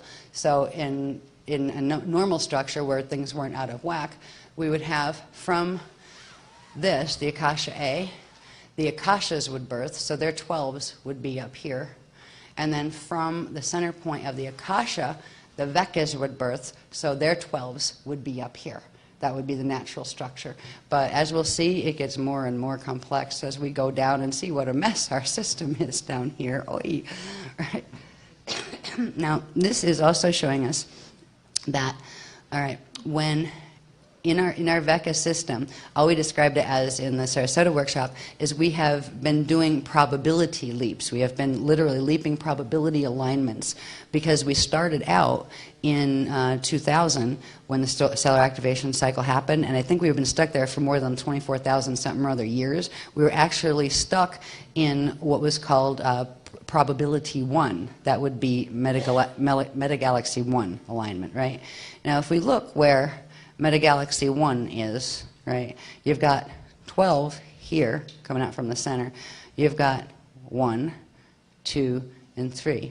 The 3 of those metagalaxy probability fields are directly interfacing with the parallel black hole system, right? And that's very close to the larger Borgia black hole system. That's why this system fell, was because it's interfaced with this.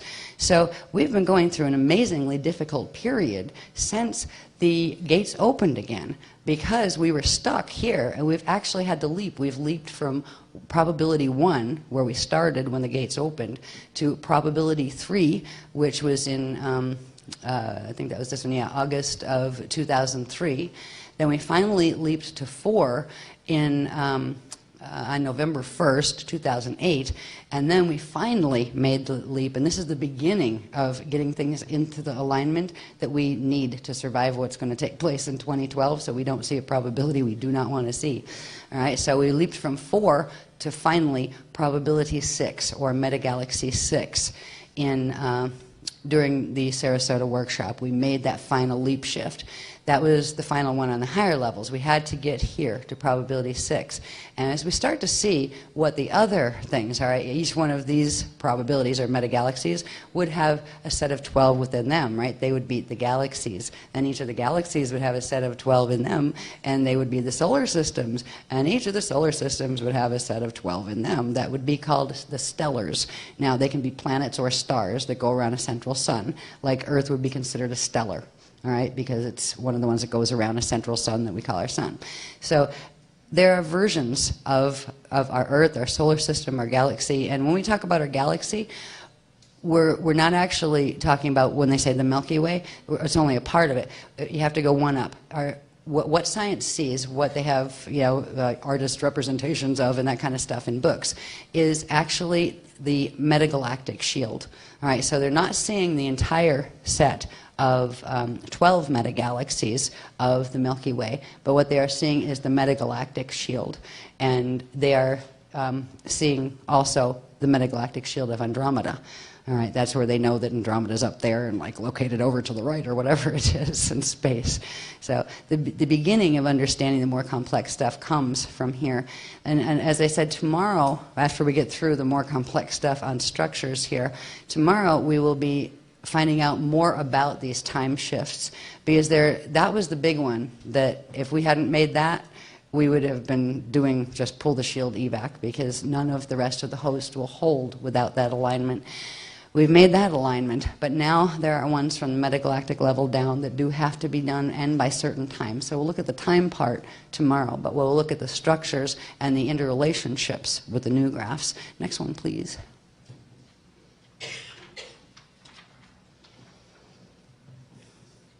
Now, in the Sarasota workshop and also in St. Kitts, we talked a little bit about the structure of light units, of Shalea light units. We talked about what are called the ayas, all right, and inside of each one of these there would be the beginning of an atom, all right, so a materialized atom. So every time you see a materialized atom, it has several of these put together. So this would be like the light and spirit body structure of each atom. And that's when we've talked about, and we've done the exercise of doing Avias breathing. The Avias refers to, in each one of these structures, remember you have a piece of an atom there and they stick together to form a whole atom, but every one that is this top ball, that is referred to as the Avias.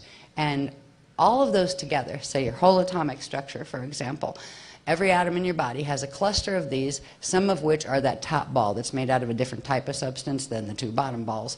And that Avias structure forms the part of your hydroacoustic body, your Auger body, that is called the Avias body, or the Avias water gel body, or the vibrational body. And the vibrational body alignments have to do, they actually control the alignments of what are called the Avias bodies. Now these would be considered your oscillatory bodies, all right, this part of each of this connected to your atoms. Ideally, you should have the three with the piece of the atom in the center. Because of the mutations here, these are actually cracked off, where you have the Avias structure is partially harnessed and its quantum is fed off of, and until it dies and becomes a finite light unit and finite atomic unit.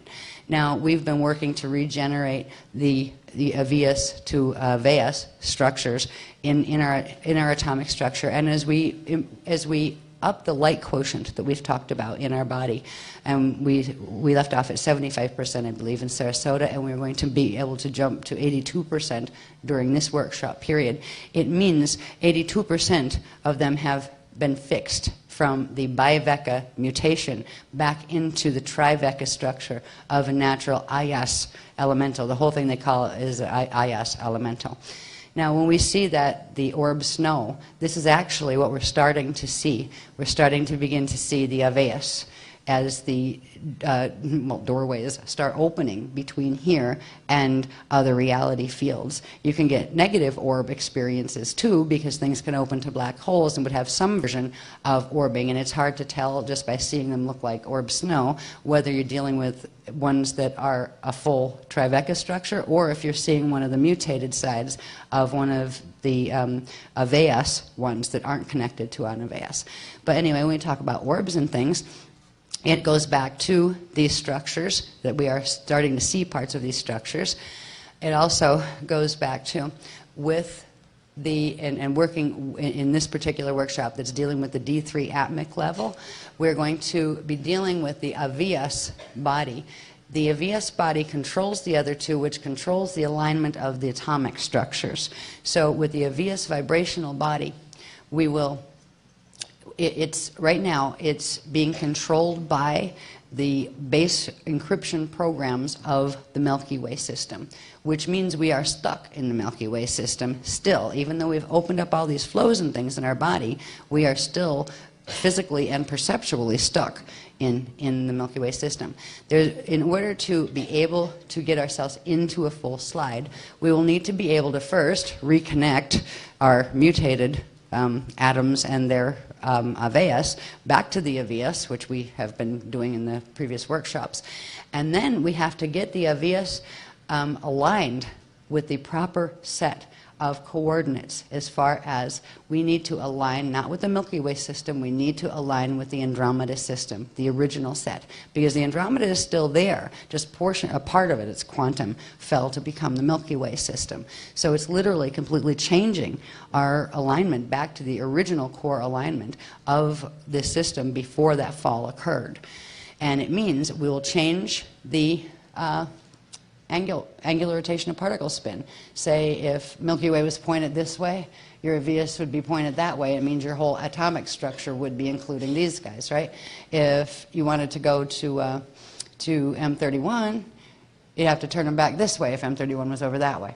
So this has to do with the maps that we've been looking at. We'll look at the maps even more, but I wanted you to understand, like off the bat, that the direct connection between these probability maps and the AVEAS body anatomy, your water body anatomy, is you need to align that AVEAS water body anatomy with the proper space-time coordinates in order to be able to get your atoms to make the shift that's necessary.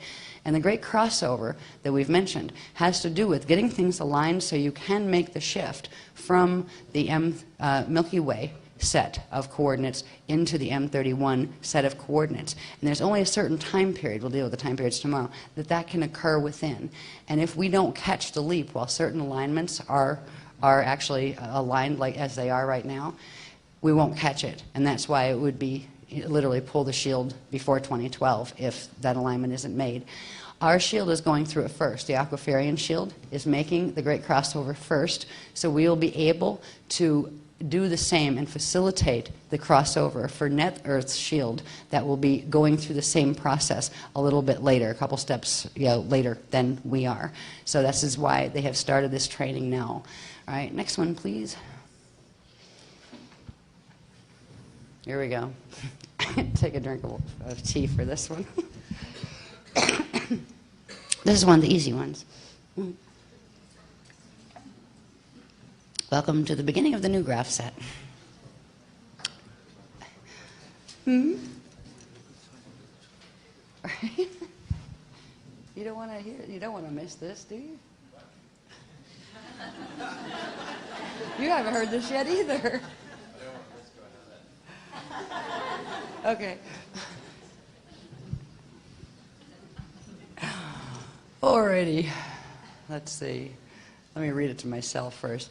Now here's where we're all learning together at the same speed and the same time, because I just learned this stuff. And this was like 7 or 8 or 9 diagrams back, because there was a whole string of them. And by the time, I can remember the last one, but by the time I get to the last one, the first one's almost blown out of my head because there's so much detail in some of these.